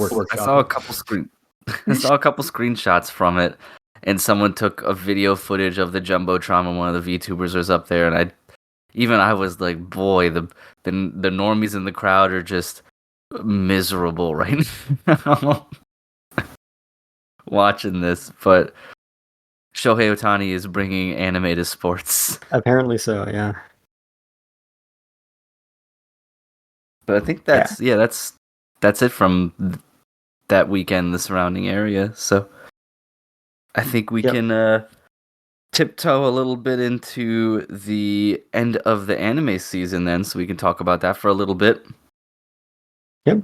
I know we have shared some shows and everything, so we can talk about some of those, maybe the highlights and such, just to be sure we get all the good shit out of the way, and we kind of skip talking about the mediocre to disappointing things, unless there is some comedy to be mined out of that. But first one I want to talk about is actually Demon Slayer, since we discussed it a little bit in the movie already, with the movie announcements and stuff. I wanted to get your take on the last episode in particular. That I think that episode really brought a bunch of people around to the whole arc in its entirety, because it seemed like a relatively lukewarm reception to the arc until that final episode and everything that happened. And normally I'm relatively skeptical of opinions like that, but I gotta say, it is pretty fucking dope. Like, normally I would poo-poo like one episode bringing up the general perception of an arc like that, but I guess it helped that there weren't many episodes even with the extended ones to begin with. But then also the whole, little piece of them being introduced and dropped into the Infinity Castle is one of the most interesting things I've seen animated in quite some time. Like the bird's eye view flying and then like seeing all of the individual characters either falling or like hanging from the gutters of the random buildings and stuff. Like that was, had me enraptured. So I cannot help but agree in that context. But I wanted to get your opinion, Kestrel, on it. So you being more anime educated, and I'm just a troglodyte. So I don't know if I have the credentials to have any great perspective on it than that, but yeah, I agree that it was, by far the weakest Demon Slayer installment. And that final episode was quite phenomenal considering everything that preceded it. So yeah, overall, it probably salvaged the scene as a whole. And it was extended and it used its runtime well. And this season overall was short. Probably could have been shorter, but having that cap it off was pretty incredible. So definitely a great way to build hype and lead into the feature film trilogy that's gonna wrap it all up. Because if it was just as underwhelming of a finale as the rest of the season, then it would be hard to be that excited about and now we're getting a movie trilogy. So ending it that way was really smart. Yeah, I also agree with the fact that even at 8 episodes goes really closer to 10 or 11 episodes of actual content. I mean, it could have definitely been shorter because it was that arc in particular in the manga is very short. Yeah, it also had anime only content. Well, of course you need to at that point because it was 8 or 9 chapters, and effectively until the finale, nothing happens, right? It's it's literally just a training montage. Except the anime only content is weird because it makes no sense for how that arc ends in the anime. Why didn't those two mention anything before about what happened to them? Yeah. Wouldn't that be the first thing you talk about at that meeting with the Hashiras is, oh, by the way, we were chasing after a demon and then we got sucked into what appeared to be a giant castle and he just disappeared? Right. that wouldn't be a thing that you would bring up? I'm sure this won't come back to bite us. Exactly. I'm sure that was just a fluke and it will never happen again. So that was perplexing, and I didn't realize that was anime only content until I talked to the one friend I have who read it, and he's like, "What part was that?" He's like, "What are you talking about?" That's what happened. He's like, wait a minute, what? Yeah, that never happened. I didn't realize the Demon Slayer panel at Expo where they singled out that scene from episode 1 and were like, "Oh, this was a big surprise to everyone. It wasn't in the manga," and so they were talking to the producer and the cast about that. I was like, "Oh, really? Interesting. That seems like a major thing to make up." Yeah, and then it flies in the face of the narrative in some ways because it shouldn't caught anybody by surprise. Right. I do enjoy especially the meme that came out from that too, because it was, I don't know if you've seen it, Kestrel, but it was the idea of they were just getting Demon Slayers from everywhere to drop in the Infinity Castle. What if one of them was on the toilet? Nice. Yeah, how does that work? What falls in and what doesn't fall in? So I was having fun with everybody's creativity with that in the first place. I'm wondering if DJ is still watching this at all, if only because I know Zenitsu is his least favorite character, but depending on what you took away from the finale episode, it looks like he is locked the hell in already, and was from the moment he got that mysterious letter, essentially, whatever that may be. So I wanted to see if you could, if you wanted to throw a prediction out there of what that letter might say that got him all in his business, essentially. Which was cool. I did like the fact that he was just falling, like he was totally prepared for what was happening and grabbed his sword, and then that was it. There was no screaming, there was no nothing. He was just ready to take care of fucking business. Yeah, I don't know. I think I've seen memes of that, uh, where it's like, letters from Nezuko saying that she's just not that into him or whatever. But no, I don't know. What is your prediction? So I may be. This could be like completely wrong because I'm trying to go from memory on his background into why he became a demon slayer. And if I recall, it wasn't the same as everybody else in that his whole family wasn't murdered. Is that correct? Wasn't it something like debt related? Yeah, I think so. I also have not watched season 1 in a while, but sounds right. Yeah, it definitely was unorthodox compared to a lot of the others. So my main thought was either he got a letter that like his family's being held hostage or something's in danger, or it has something to do with his debt. And it's like, if you finish this or whatever, all your debts will be paid. So he's going to be super serious. So then if he survives, he can quit being a demon slayer. Mm-hmm. And then we're going to get a huge, like, quote unquote, comedic payoff if he survives at the end. Right. Because then he's just going to turn all the seriousness off and then go into full screamy mode because he doesn't have to be a demon slayer anymore or something like that. Those are my two main thoughts. Because Zenitsu as a character is hard to gauge exactly when he's going to be serious and not, because he's serious about the dumbest shit. Mm-hmm. So it's even hard to be like, oh, well, it must have been something really important in that letter, because it could be something completely inane. Yeah. But that's what I'm thinking, is it has to... I'm thinking it has to do with his origin. Either his master or the people he had that he left behind are in danger, or now they've finally been killed or something. And he wants a revenge of some type, or it's something about even maybe a belated letter from the leader of the Demon Slayers being like, man, if you can just be locked in for this whole thing, we'll fucking let you go. Like, right. We'll pay off your debts and you can go because your skill is too great. You just are dog shit at actually using it when it really matters. Yeah. So something like that.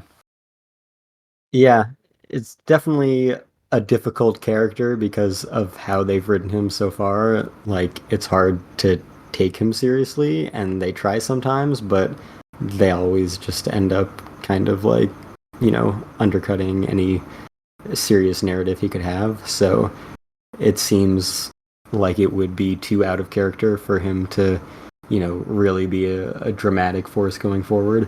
So I feel like no matter what, it's going to be some weird attempt at balancing his crazy screaming gag character with whatever this new mission is. And I think that feels unlikely to work well, and him being completely serious from here on out seems even more jarring, as much as many people would be happy to see him not be screaming Zenitsu anymore. So, yeah, hard to imagine how it's going to play out and how it's going to work, but we'll see.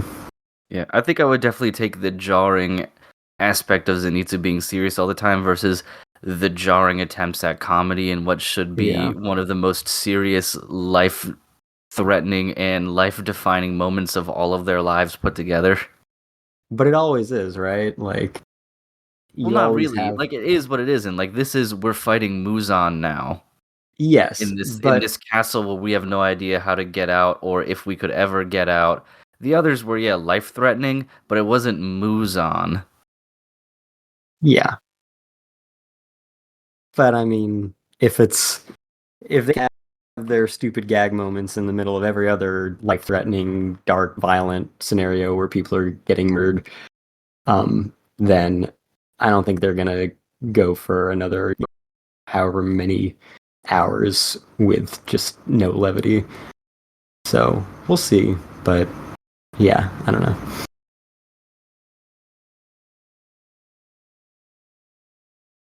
I know there are a lot of things going around, and I avoided spoiling myself, but I guess it's also just like people talking about how this is going to be like the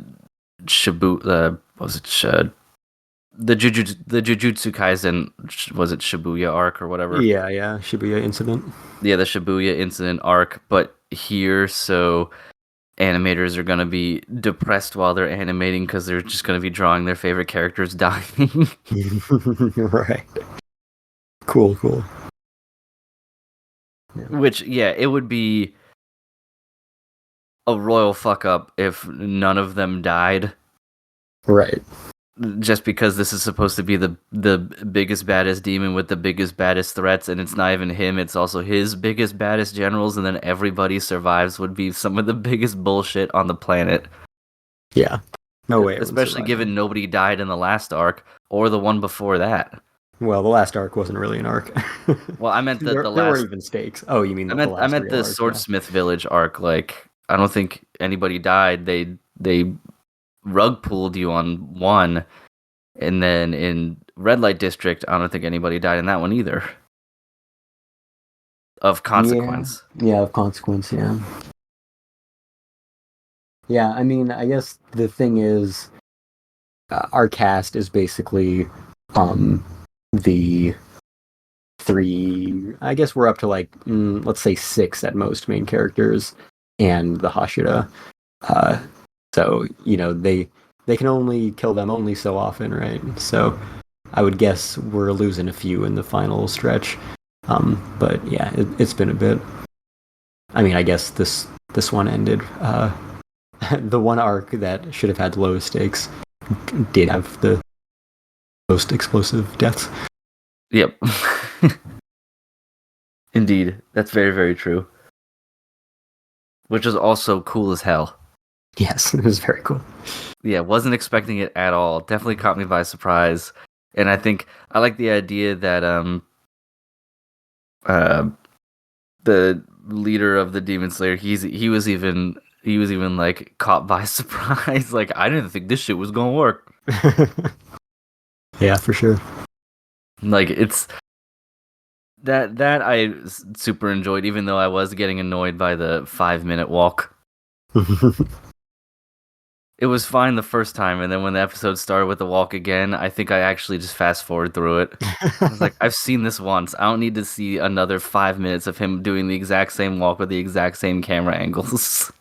I just love that before the second last episode, they were like, all right, the second last episode is going to be 5 minutes longer. The last episode is going to be 10 minutes longer than usual. And then we get to the end of the second last episode, and all of its extra content is just Muzan walking. Yeah, it's just Muzan walking slowly with the theme playing. Yeah. Looking sharp, super sharp, but still. Sharp. Yeah. But still. Yeah. So probably a little bit less of that if they're condensing the rest of the series into 3 movies. And I mean, yeah, to your point of, like characters like Zenitsu being more serious, obviously I don't know how he was depicted in the manga after this point, but if he did have any gag bullshit, probably good material to chop out if they've got to make these next 3 movies pretty brisk. So yeah, I might just get less of that anyway. That's what I would recommend. I'd be like, all that trash, dump it. It's not funny. I don't care what anybody says. He's definitely one of the most polarizing, divisive characters in anime history, because I hear what you're saying, and I hear it just as emphatically from exactly half of the viewers of the series, and the other half, Zenitsu is their absolute favorite character in the universe. I don't understand anybody. I don't know anything anymore. Yeah.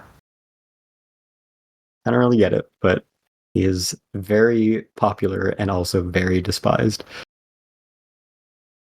I think the general feel from this podcast was despised. Yeah. He's a good punching bag though. When he gets fucking beat on and belittled, and you get to see him suffer. It's a good time. I mean, he did provide in this training arc one of the most relatable moments of any anime was when. Well, no, I think it was Inosuke. It wasn't him, but it was still one of the most. Which was when it was Tanjiro and Inosuke just screaming at each other, and then the other guy in the other bed was like, "Why can't they just shut up?" Yes. I was like, "Thank you. You are now the audience insert character." Right. Yeah, maybe they'll kill off the one normal dude in their little squad there, who has like become a character now. He's just like the only one who isn't stupidly powerful. Oh, the one with the gun though? No, not like the just absolutely normal milquetoast dude. I have no idea what his name is, but he's been in there since like season 1, and in this arc he was in a little bit more where he was just like talking with the boys, and he's like, "Yeah, I'm gonna support you. I know I'm not strong like you, but." Yeah. Oh yeah, that guy, the red shirt. Yeah, the red shirt, exactly. He's gonna get Krillined from the Frieza arc. That's what's Right. he's gonna get Krillined. 100%, yeah. Well, I'm glad you weren't referencing the gun dude, because I like the guy with the gun a lot. Yeah. He had a pretty like, I feel like abrupt what do they call it, face turn. Like, Yeah, that's true. He hated Tanjiro and everybody, and then all of a sudden he just didn't. yeah, like he went from just being the super angry screaming asshole all the time to then, he had a little run-in with his brother and had a little sympathy thrown his way, and now he's just like, kind of a soft voice friendly guy who doesn't want any conflict even when people kind of get on his nerves. Like, wow, that was quick. Yeah, we're gonna train together, and I'm gonna tell you the secret to pushing this big rock, and then we're gonna make rice balls. Yeah. We're friends now. Granted, Right. with Tanjiro, that's not hard at all. Yeah.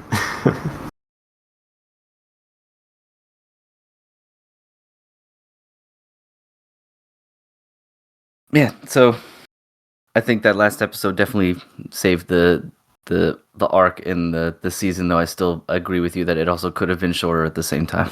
Yeah. Yeah, like I almost want to say it could have been a movie, but like most of it, I don't know, it doesn't seem interesting enough for a movie. Yeah. But given the way that it ended, maybe it could have worked. Yeah, it would be a tough sell for a movie just because so little actually happens. Right. It doesn't really have a first and second act. That's the problem. Yeah, it's just yeah, a long training montage that isn't all that entertaining. Right. And then shit just happens in the last 10 minutes. Yeah, exactly. It would be the slowest of slow burns. Yes. But slightly less slow if it was, an hour and a half, 2 hours instead of 8 extended episodes over the course of 8 weeks.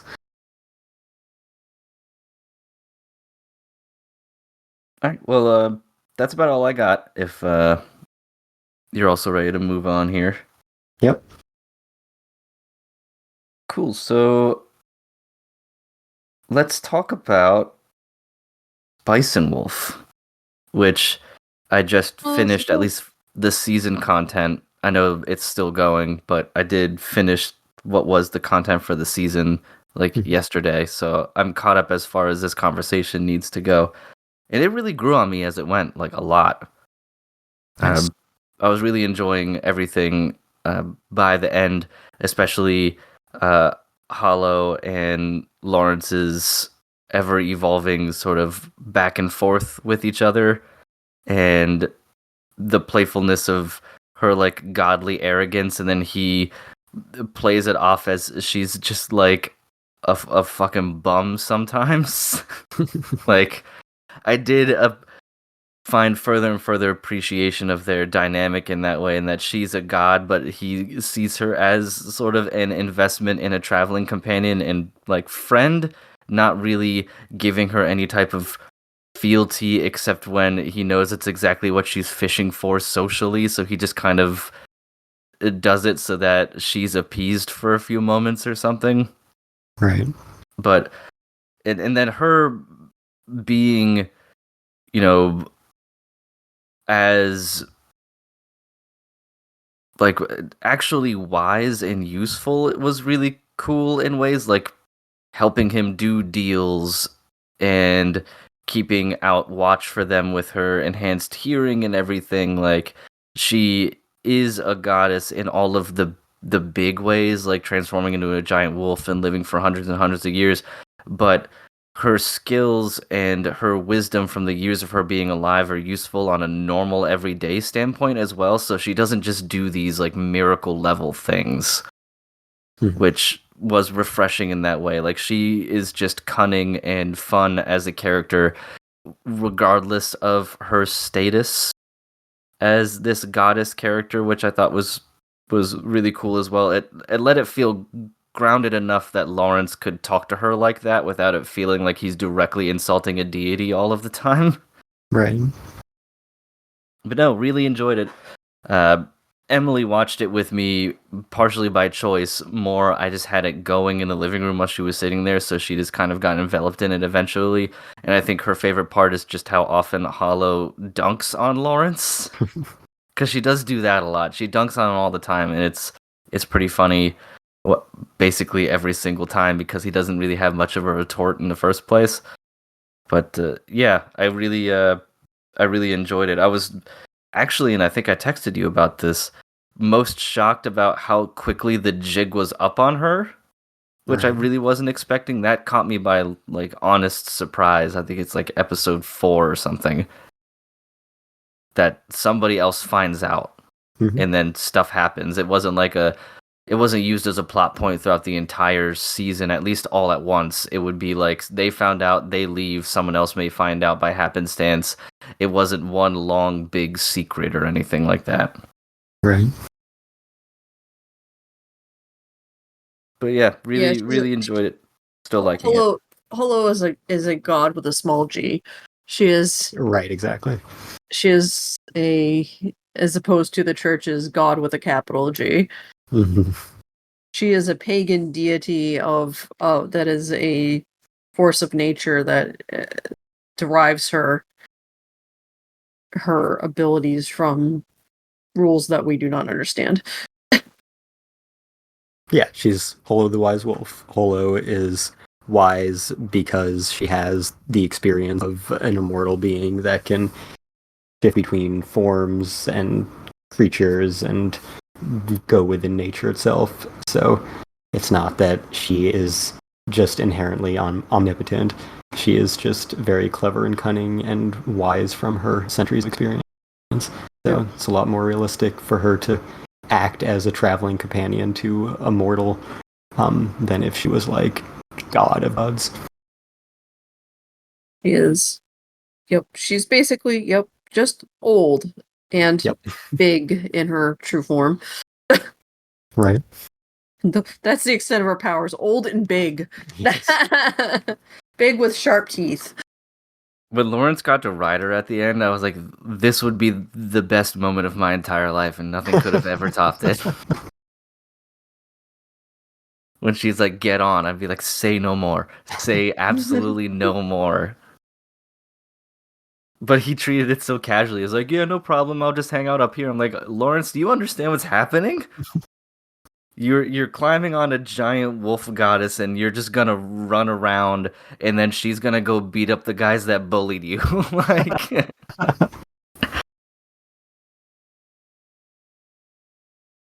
like I would be catatonic with joy. There would be nothing you could do.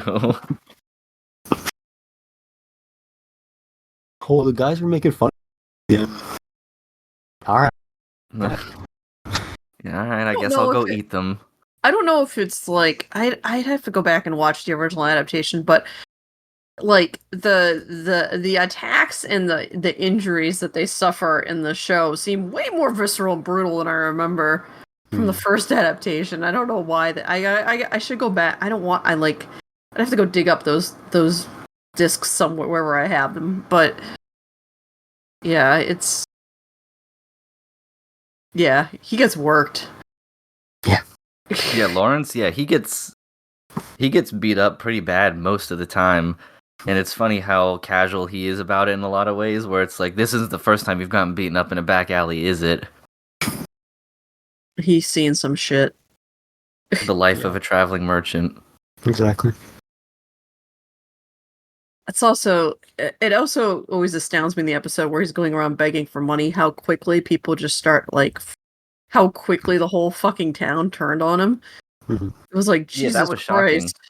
It was like, okay. I'm like, maybe this town's just trash. I'm like, I mean, there's no real reason why people that he had done good business with in the past wouldn't be loaning him some cash to make up, like on the temporary to get out of like a bad deal. Like if his business had been solid up until that point, I feel like he should have had some favors to call in, or at least people would have been like, "Oh, I'm sorry, I can't help you," as opposed to "Fuck you, buddy." Yeah, the whole thing with it being, I think the one guy's like, well, you have that beautiful woman following you around. How could you? I'm like, that is the thinnest of reasons to not help him out. Like, what do you expect him to do? Sell her or something? Is that what that was? I think that was just supposed to be weird, like medieval misogyny, Yeah. like at play, because he was all like very like into God, and then he's all like, "But you're got this harlot in tow," not like never questioning like, "Oh, this is like." It's like, well, she can't be your good wife because she's not at home, therefore she must be a harlot, and you are begging me for money, kind of Yeah. situation. So yeah, just straight up medieval misogyny happening there. But yeah, I don't know. It's still Spice and Wolf. It's still really good. It's fun to see what like 15 years of improvement have done for the voice actors. And in the fact that they are so fucking familiar with those characters, and they had been doing the audio books too, so they're just like sliding right back in, and it's so good because it's so much fun.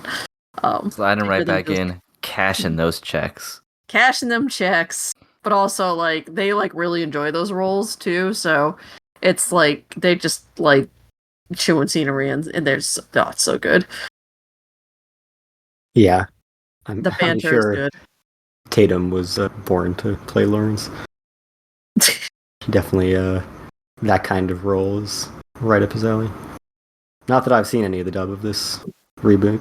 I never watched the original in Japanese, and I haven't watched any of this in English. That's funny. Get to experience it a little bit different. Yeah, it's fun to compare and contrast the original dub with this one. It's like, oh yeah, you guys have had 15 years of 15 years of experience and reflection, and it's just it's good. It's good. I'm glad to have it back. Yeah. And for the most part, I think it looked good. I know we talked about it a little bit last time, and at the beginning that it never looked stellar. I think some of the art quality dropped in the last few episodes, like some of the still shots of when it's just like Lawrence listening to Hollow while they're in the cart didn't look that great. Like his face would contort sometimes. Yeah.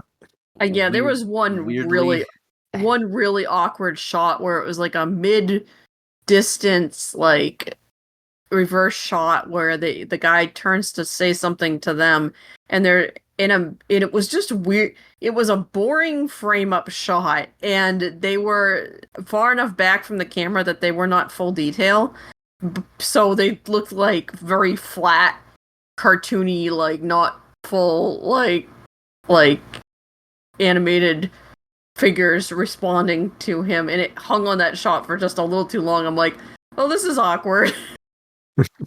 Like, why does this shot exist? This is a bizarre shot.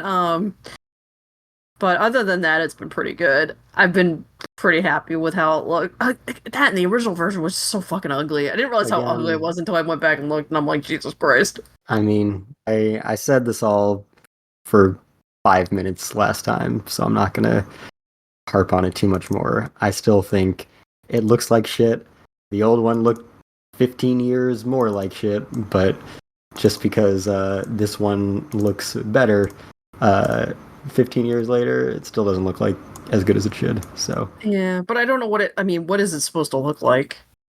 like I don't notice it looking like shit most of the time. I don't know. Well, it's like it doesn't have to be over animated, just look consistently good. Yeah, well, they could do better with some of the middling stuff, but I don't know.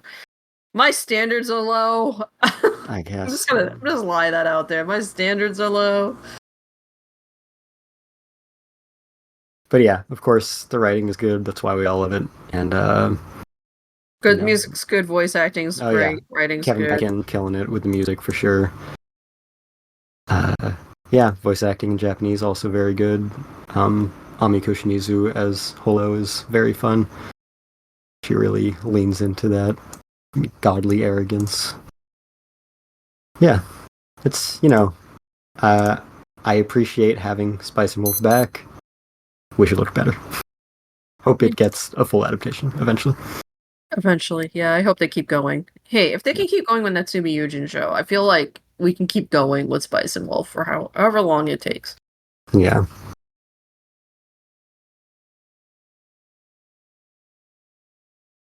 I don't. Yeah, I gotta mirror Kate because I'm like, it looked fine enough, and I don't really know exactly what it was supposed to look like to be really good up until those last couple episodes where I was like, ooh, okay, this look extra bad on some of these. It's all the same shit I said last time, so I don't need to get into it again. Yeah. But I'm disappointed by production values and the stylistic choices consistently.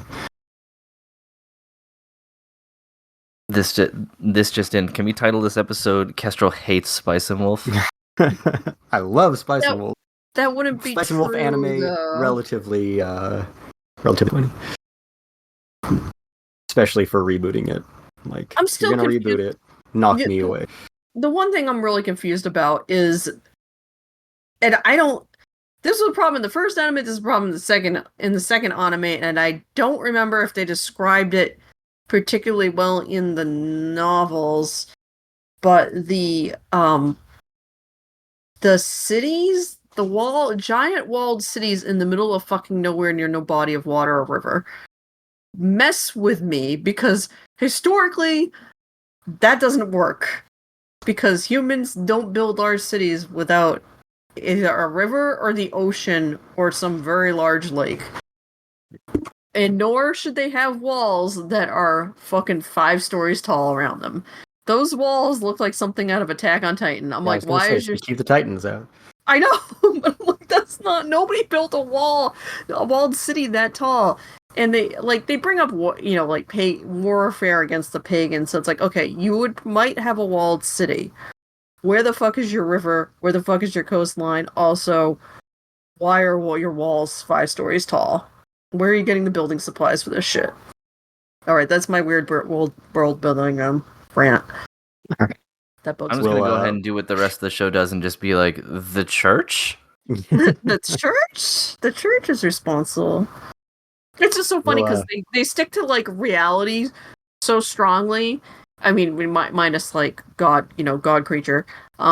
They stick to like the economy and all that stuff, and so strongly this all makes logical sense, and this is how microeconomics would work. And then they just do weird things with their world building like that, and it bugs me. All right. We'll fix it in the next reboot.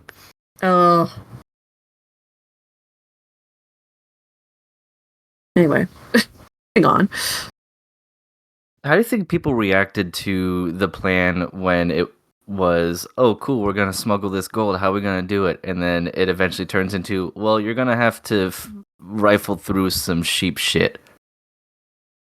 I know, it's funny. It starts off with, like, we're just going to tie this onto the bottom of the sheep, and then they're like, no, we're going to feed it to the sheep. It's like, those are two very different things. Yeah, exactly. I thought the same thing. I was like, oh, yeah, tie it to the bottom. They have a lot of wool. You just, hide it amongst the wool. And then the guy gets the bag of gold. He's like, I can't wait to feed this to the sheep. I'm like, whoa, wait a minute. Wait a minute. I don't know who signed up for this, but I don't know about going through sheep shit to try and get these little gold nuggets out of it. That was not part of the deal. But I thought that was an interesting little wrinkle. Someone changed the plan, and the audience was not kept up with it. Yeah, which is kind of funny.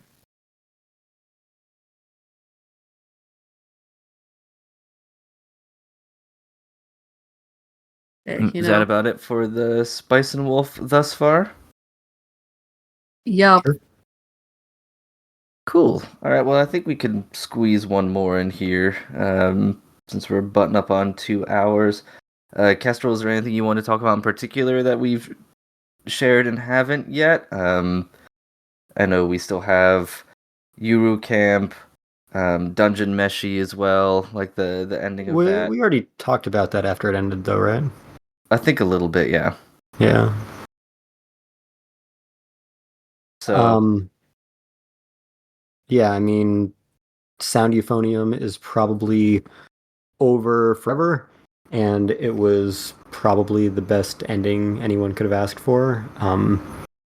Really pulled it together. Obviously, the animation is always spectacular, and the direction, especially in the finale, was just like the perfect culmination of everything up to that point.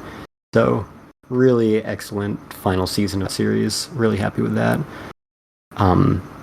Conversely, Jellyfish Can't Swim in the Night has a lot going for it. A lot of really interesting character study, social commentary throughout the whole series. A lot to dive into, but they do not have the time or the writing chops to wrap up the corner that they wrote themselves into with all the big plot developments in the final episode there.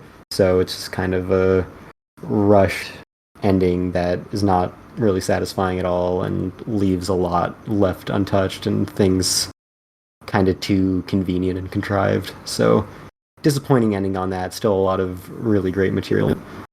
But I wish it turned out a lot better than it did.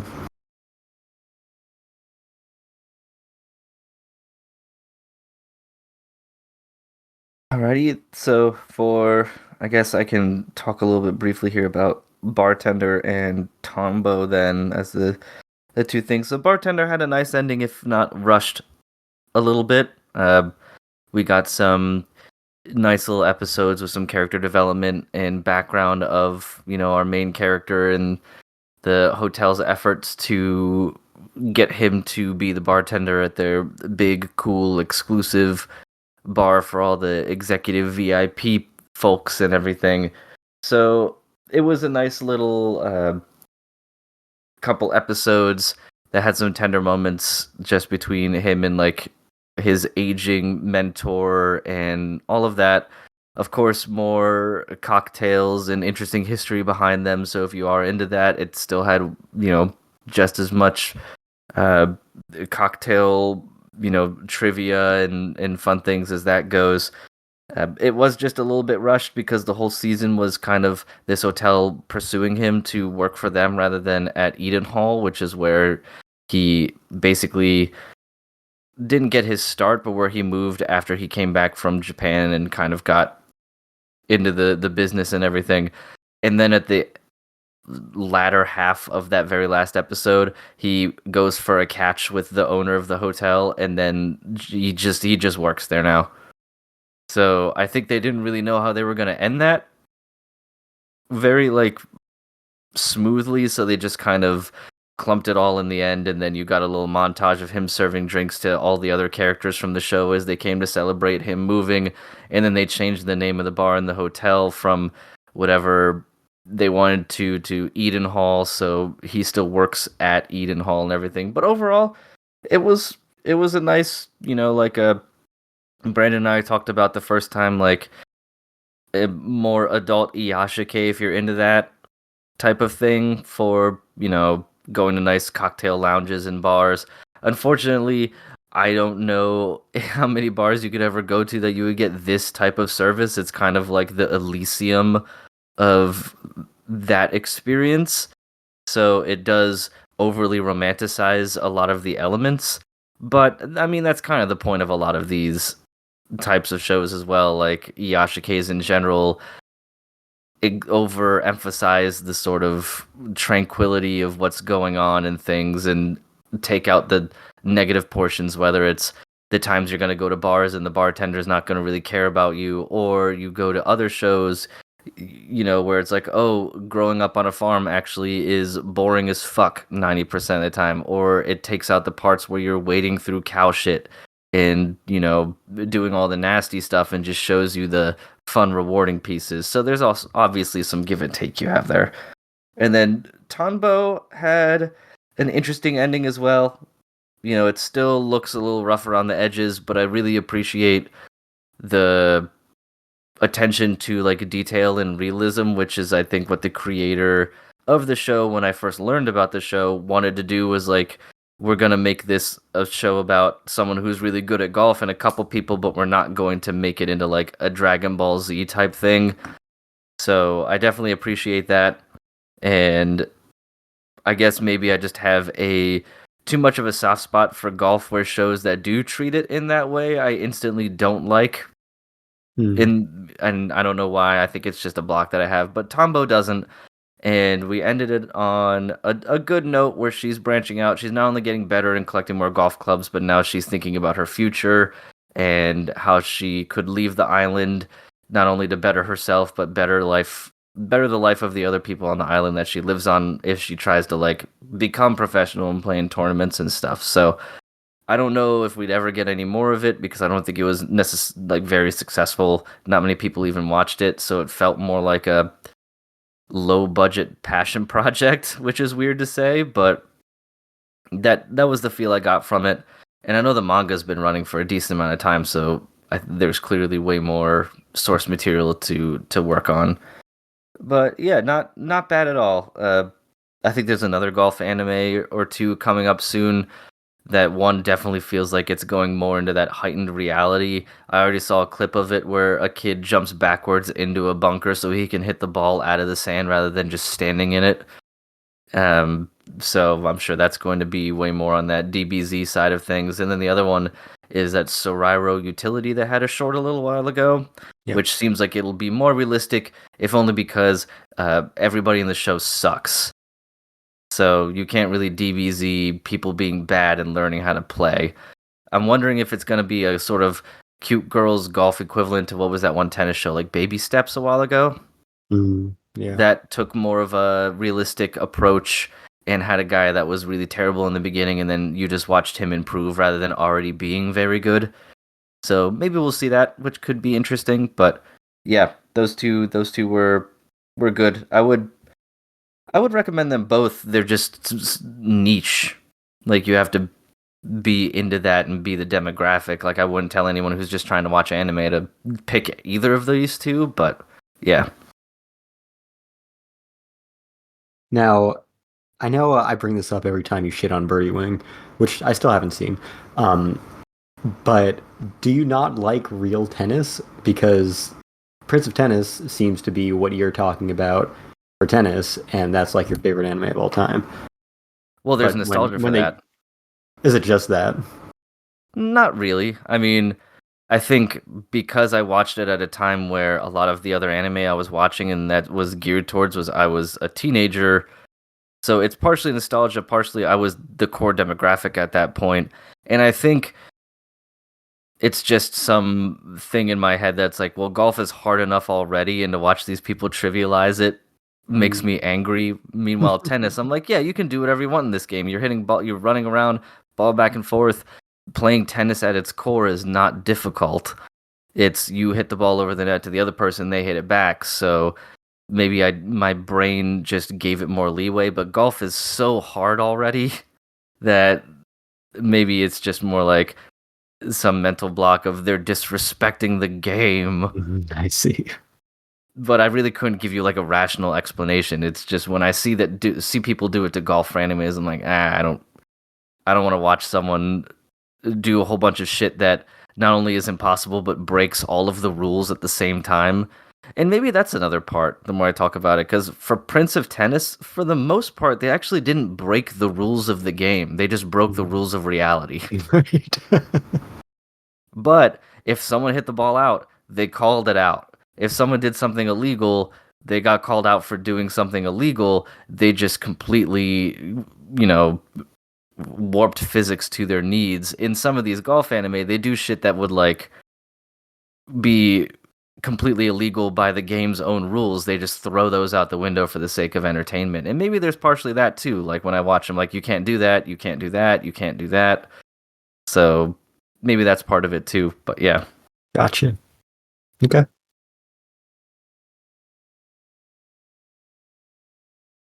What did you, Kestrel? I want to ask you one more thing before we kind of wrap it up. Then, what did you think of the end of Yuru Camp? I don't think we talked about the ending of it in the last couple episodes. Last time we talked, like, how they sort of wrapped up the season on a group camp trip. I don't know that I had like strong reaction to it. It was kind of like, most of the season was just kind of coasting along. I don't think the end really changed my perspective all that much. I feel like I've already forgotten how it ended.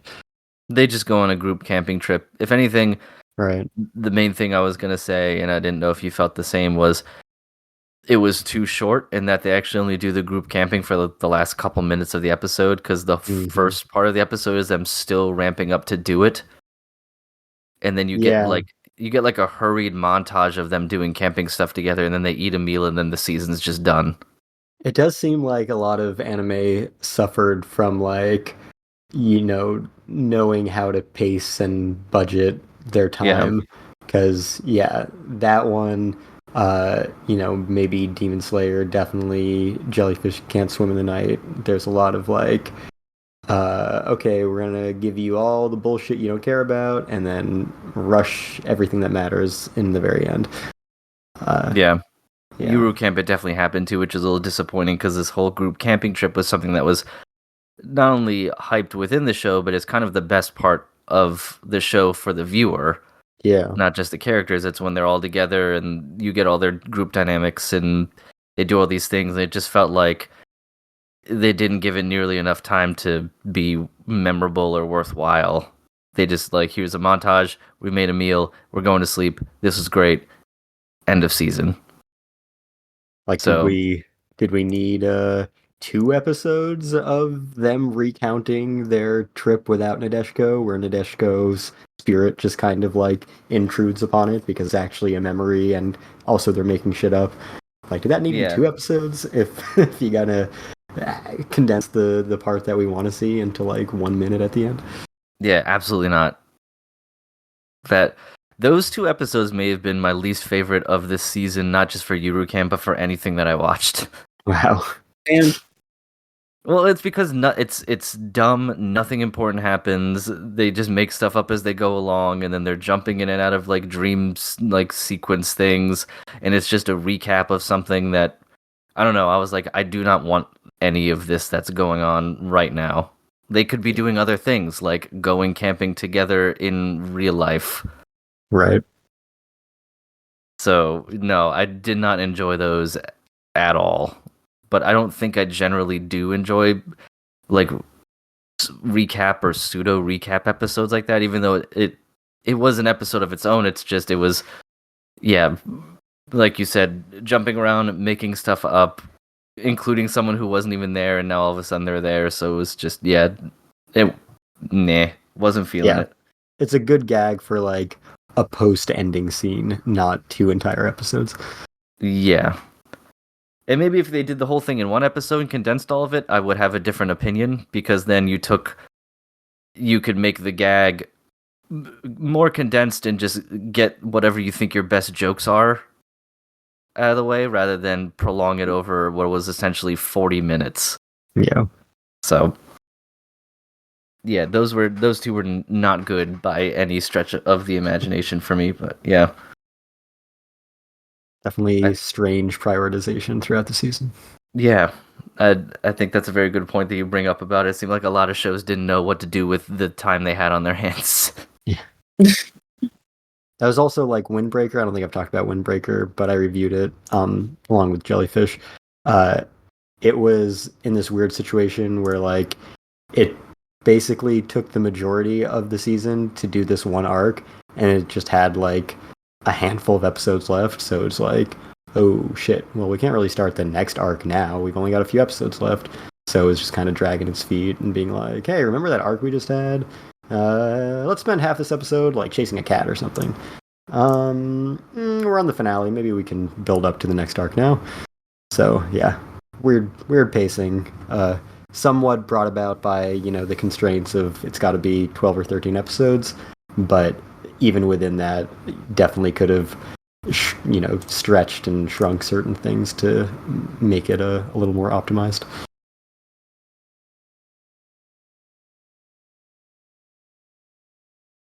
Indeed. All right. Well then, Kate, did you have anything else that you wanted to talk about before we head into any recommendations and such?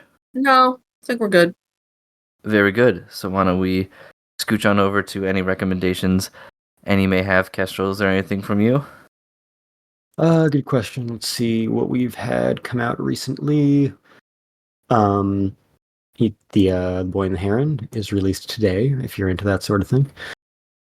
I don't know if I talked about it last time, but Vinland Saga Season 2 Part 1 just came out a week ago. That is certainly something everyone should own. If you want to pay Aniplex a lot of money for kind of old content, the Gurren Lagann recap movies are on 4K UHD. You can get that if you want to spend a lot of money on it.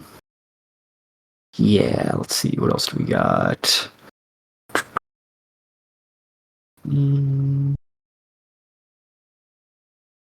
Oshinoko, the second season just started. The first season is getting its Blu-ray releases. Just got the standard, and it's getting the steelbook in a couple more weeks. So definitely check that out. Yeah, I think that's what I've got for recent and imminently upcoming physical anime releases. Can't think of anything else at the moment. Okie doke. I have one thing. It's not anime, but it did just happen a couple hours ago, I think. But the pre-orders for the nice edition of the Godzilla -1 4K came out from Toho. Now you have to drop $55 at least if you use a coupon code to get it. So if you're really into it and you want the first editions of this disc release, then by all means go for it. I think you get 4K, a Blu-ray copy of the movie, at least one disc that has just special features alone. There may be a fourth disc too. I haven't looked into it too much, but it comes in a really nice case. I think you get some extra art cards and things like that. But that did go up for pre-order on the official site. So unless you imported the Japanese version already to play probably on your region-free Blu-ray player, this is the first chance you're going to get to own this on physical media. And I can't guarantee we'll get cheaper versions of it just because it's a Japanese movie still owned by them, and that's always a weird proposition. Like it could show up in like a Arrow or something like that, maybe, or like one of those boutique retailers rather than just being released, wholesale. So we'll see, but go out and grab it if you really want it and you want a nice copy because it is undeniably so. Yeah. But yeah, that's definitely what I would recommend. Well, 4K has no region. Blu-ray, we have the same region as Japan anyway, so importing is never an issue. Okay, cool. I wasn't sure if they were in their own region or not, because there have been others like Japanese movies, but not released by Japanese producers and things that they get region-coded Blu-rays for some reason, and they don't work because they'll be like region B'd because of the house, like the production house they come from. Well, I mean, DVD were different regions, but Japan and US have always been both region A for Blu-ray, and UHD does not have regions at all. But anyway, The only issue with this release is the bonus Blu-ray does not have subtitles, so that sucks. So hopefully someone does release it in like a full domestic version that, one, includes all of those extras, which is certainly not guaranteed, and two, actually subtitles them, which, if they're included, they probably will, but that's a big if. But yeah, definitely a very nice release. I definitely sent it around to a bunch of people that I know would appreciate it once it went up. Kate, how about you? The last volume of Delicious in Dungeon will be out in English extremely soon. Everybody should check out that manga. I already have my copy because I'm reviewing it, but it is out probably in the next week and a half. So the thrilling conclusion to the series. Get your eBay listings ready so you can sell them all and buy the new box set. Or you could do that too. But if you're like me and you've been buying it as you go along, then you know. No, I'm definitely the target demo for that box set since I only just got the first volume. Yeah. So either be like Kestrel and wait, or be like me and pick up the final volume. Yeah. All right. Well, then, if that's everything, I think we can call it a night. So, Kestrel, why don't you let everyone know where they can find us and where they can find you?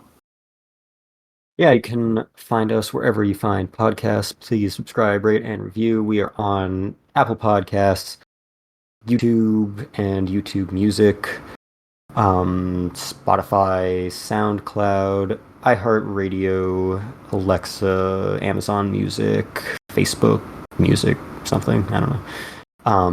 Fandompost.com, and we're also on social media if you want to get in contact with us, follow us, share our stuff, any of that kind of business. Any questions, comments, input, we are on Twitter and Facebook at Fandom Post Radio. We're also available via email, fandompostradio@gmail.com. You can find me on Twitter at FullMetalKyoma. I am on the fandompost.com. I'm going to be reviewing the second season of Oshinoko whenever I get around to it. I'm still catching up after AX, so I have not yet written my first episode review. At this point, it might just get bundled with episode 2. That interview that I talked about getting last minute at Anime Expo will be going up at some point when I get around to transcribing that. That is with Kiyotaka Oshiyama, who is the director, writer, character designer, animation director, storyboard artist, and head of the studio behind the Look Back anime film. That's the adaptation of the beloved one-shot from Chainsaw Man creator Tatsuki Fujimoto, which I did not get to see at the con, but my friend did, and he thought it was incredible. So look forward to that interview and to the movie. Hopefully we get it eventually. I think that's about all I got. Hey, Kate, how about yourself? You can find me at fandompost.com. I am reviewing, still continuing to review Slime. I am reviewing many volumes of light novels and manga that I need to catch up on. So those, I think I had 2 reviews go up, and I'm gonna have a review of Delicious in Dungeon, the final volume, and school manhwa, and some other stuff coming up. I am probably going to be reviewing Dungeon People as soon as I get off my butt and get to doing that. Obviously, holiday weekend threw everything out of whack for everybody, regardless of conventions or not. And you can find me on Blue Sky, and you can hunt me down on the rest of the internet. That's it. Alright, very good. Well then, as always, you can find me here. So that's about us. That's about it for us for the evening. So thank everyone for listening, and we will talk to you later.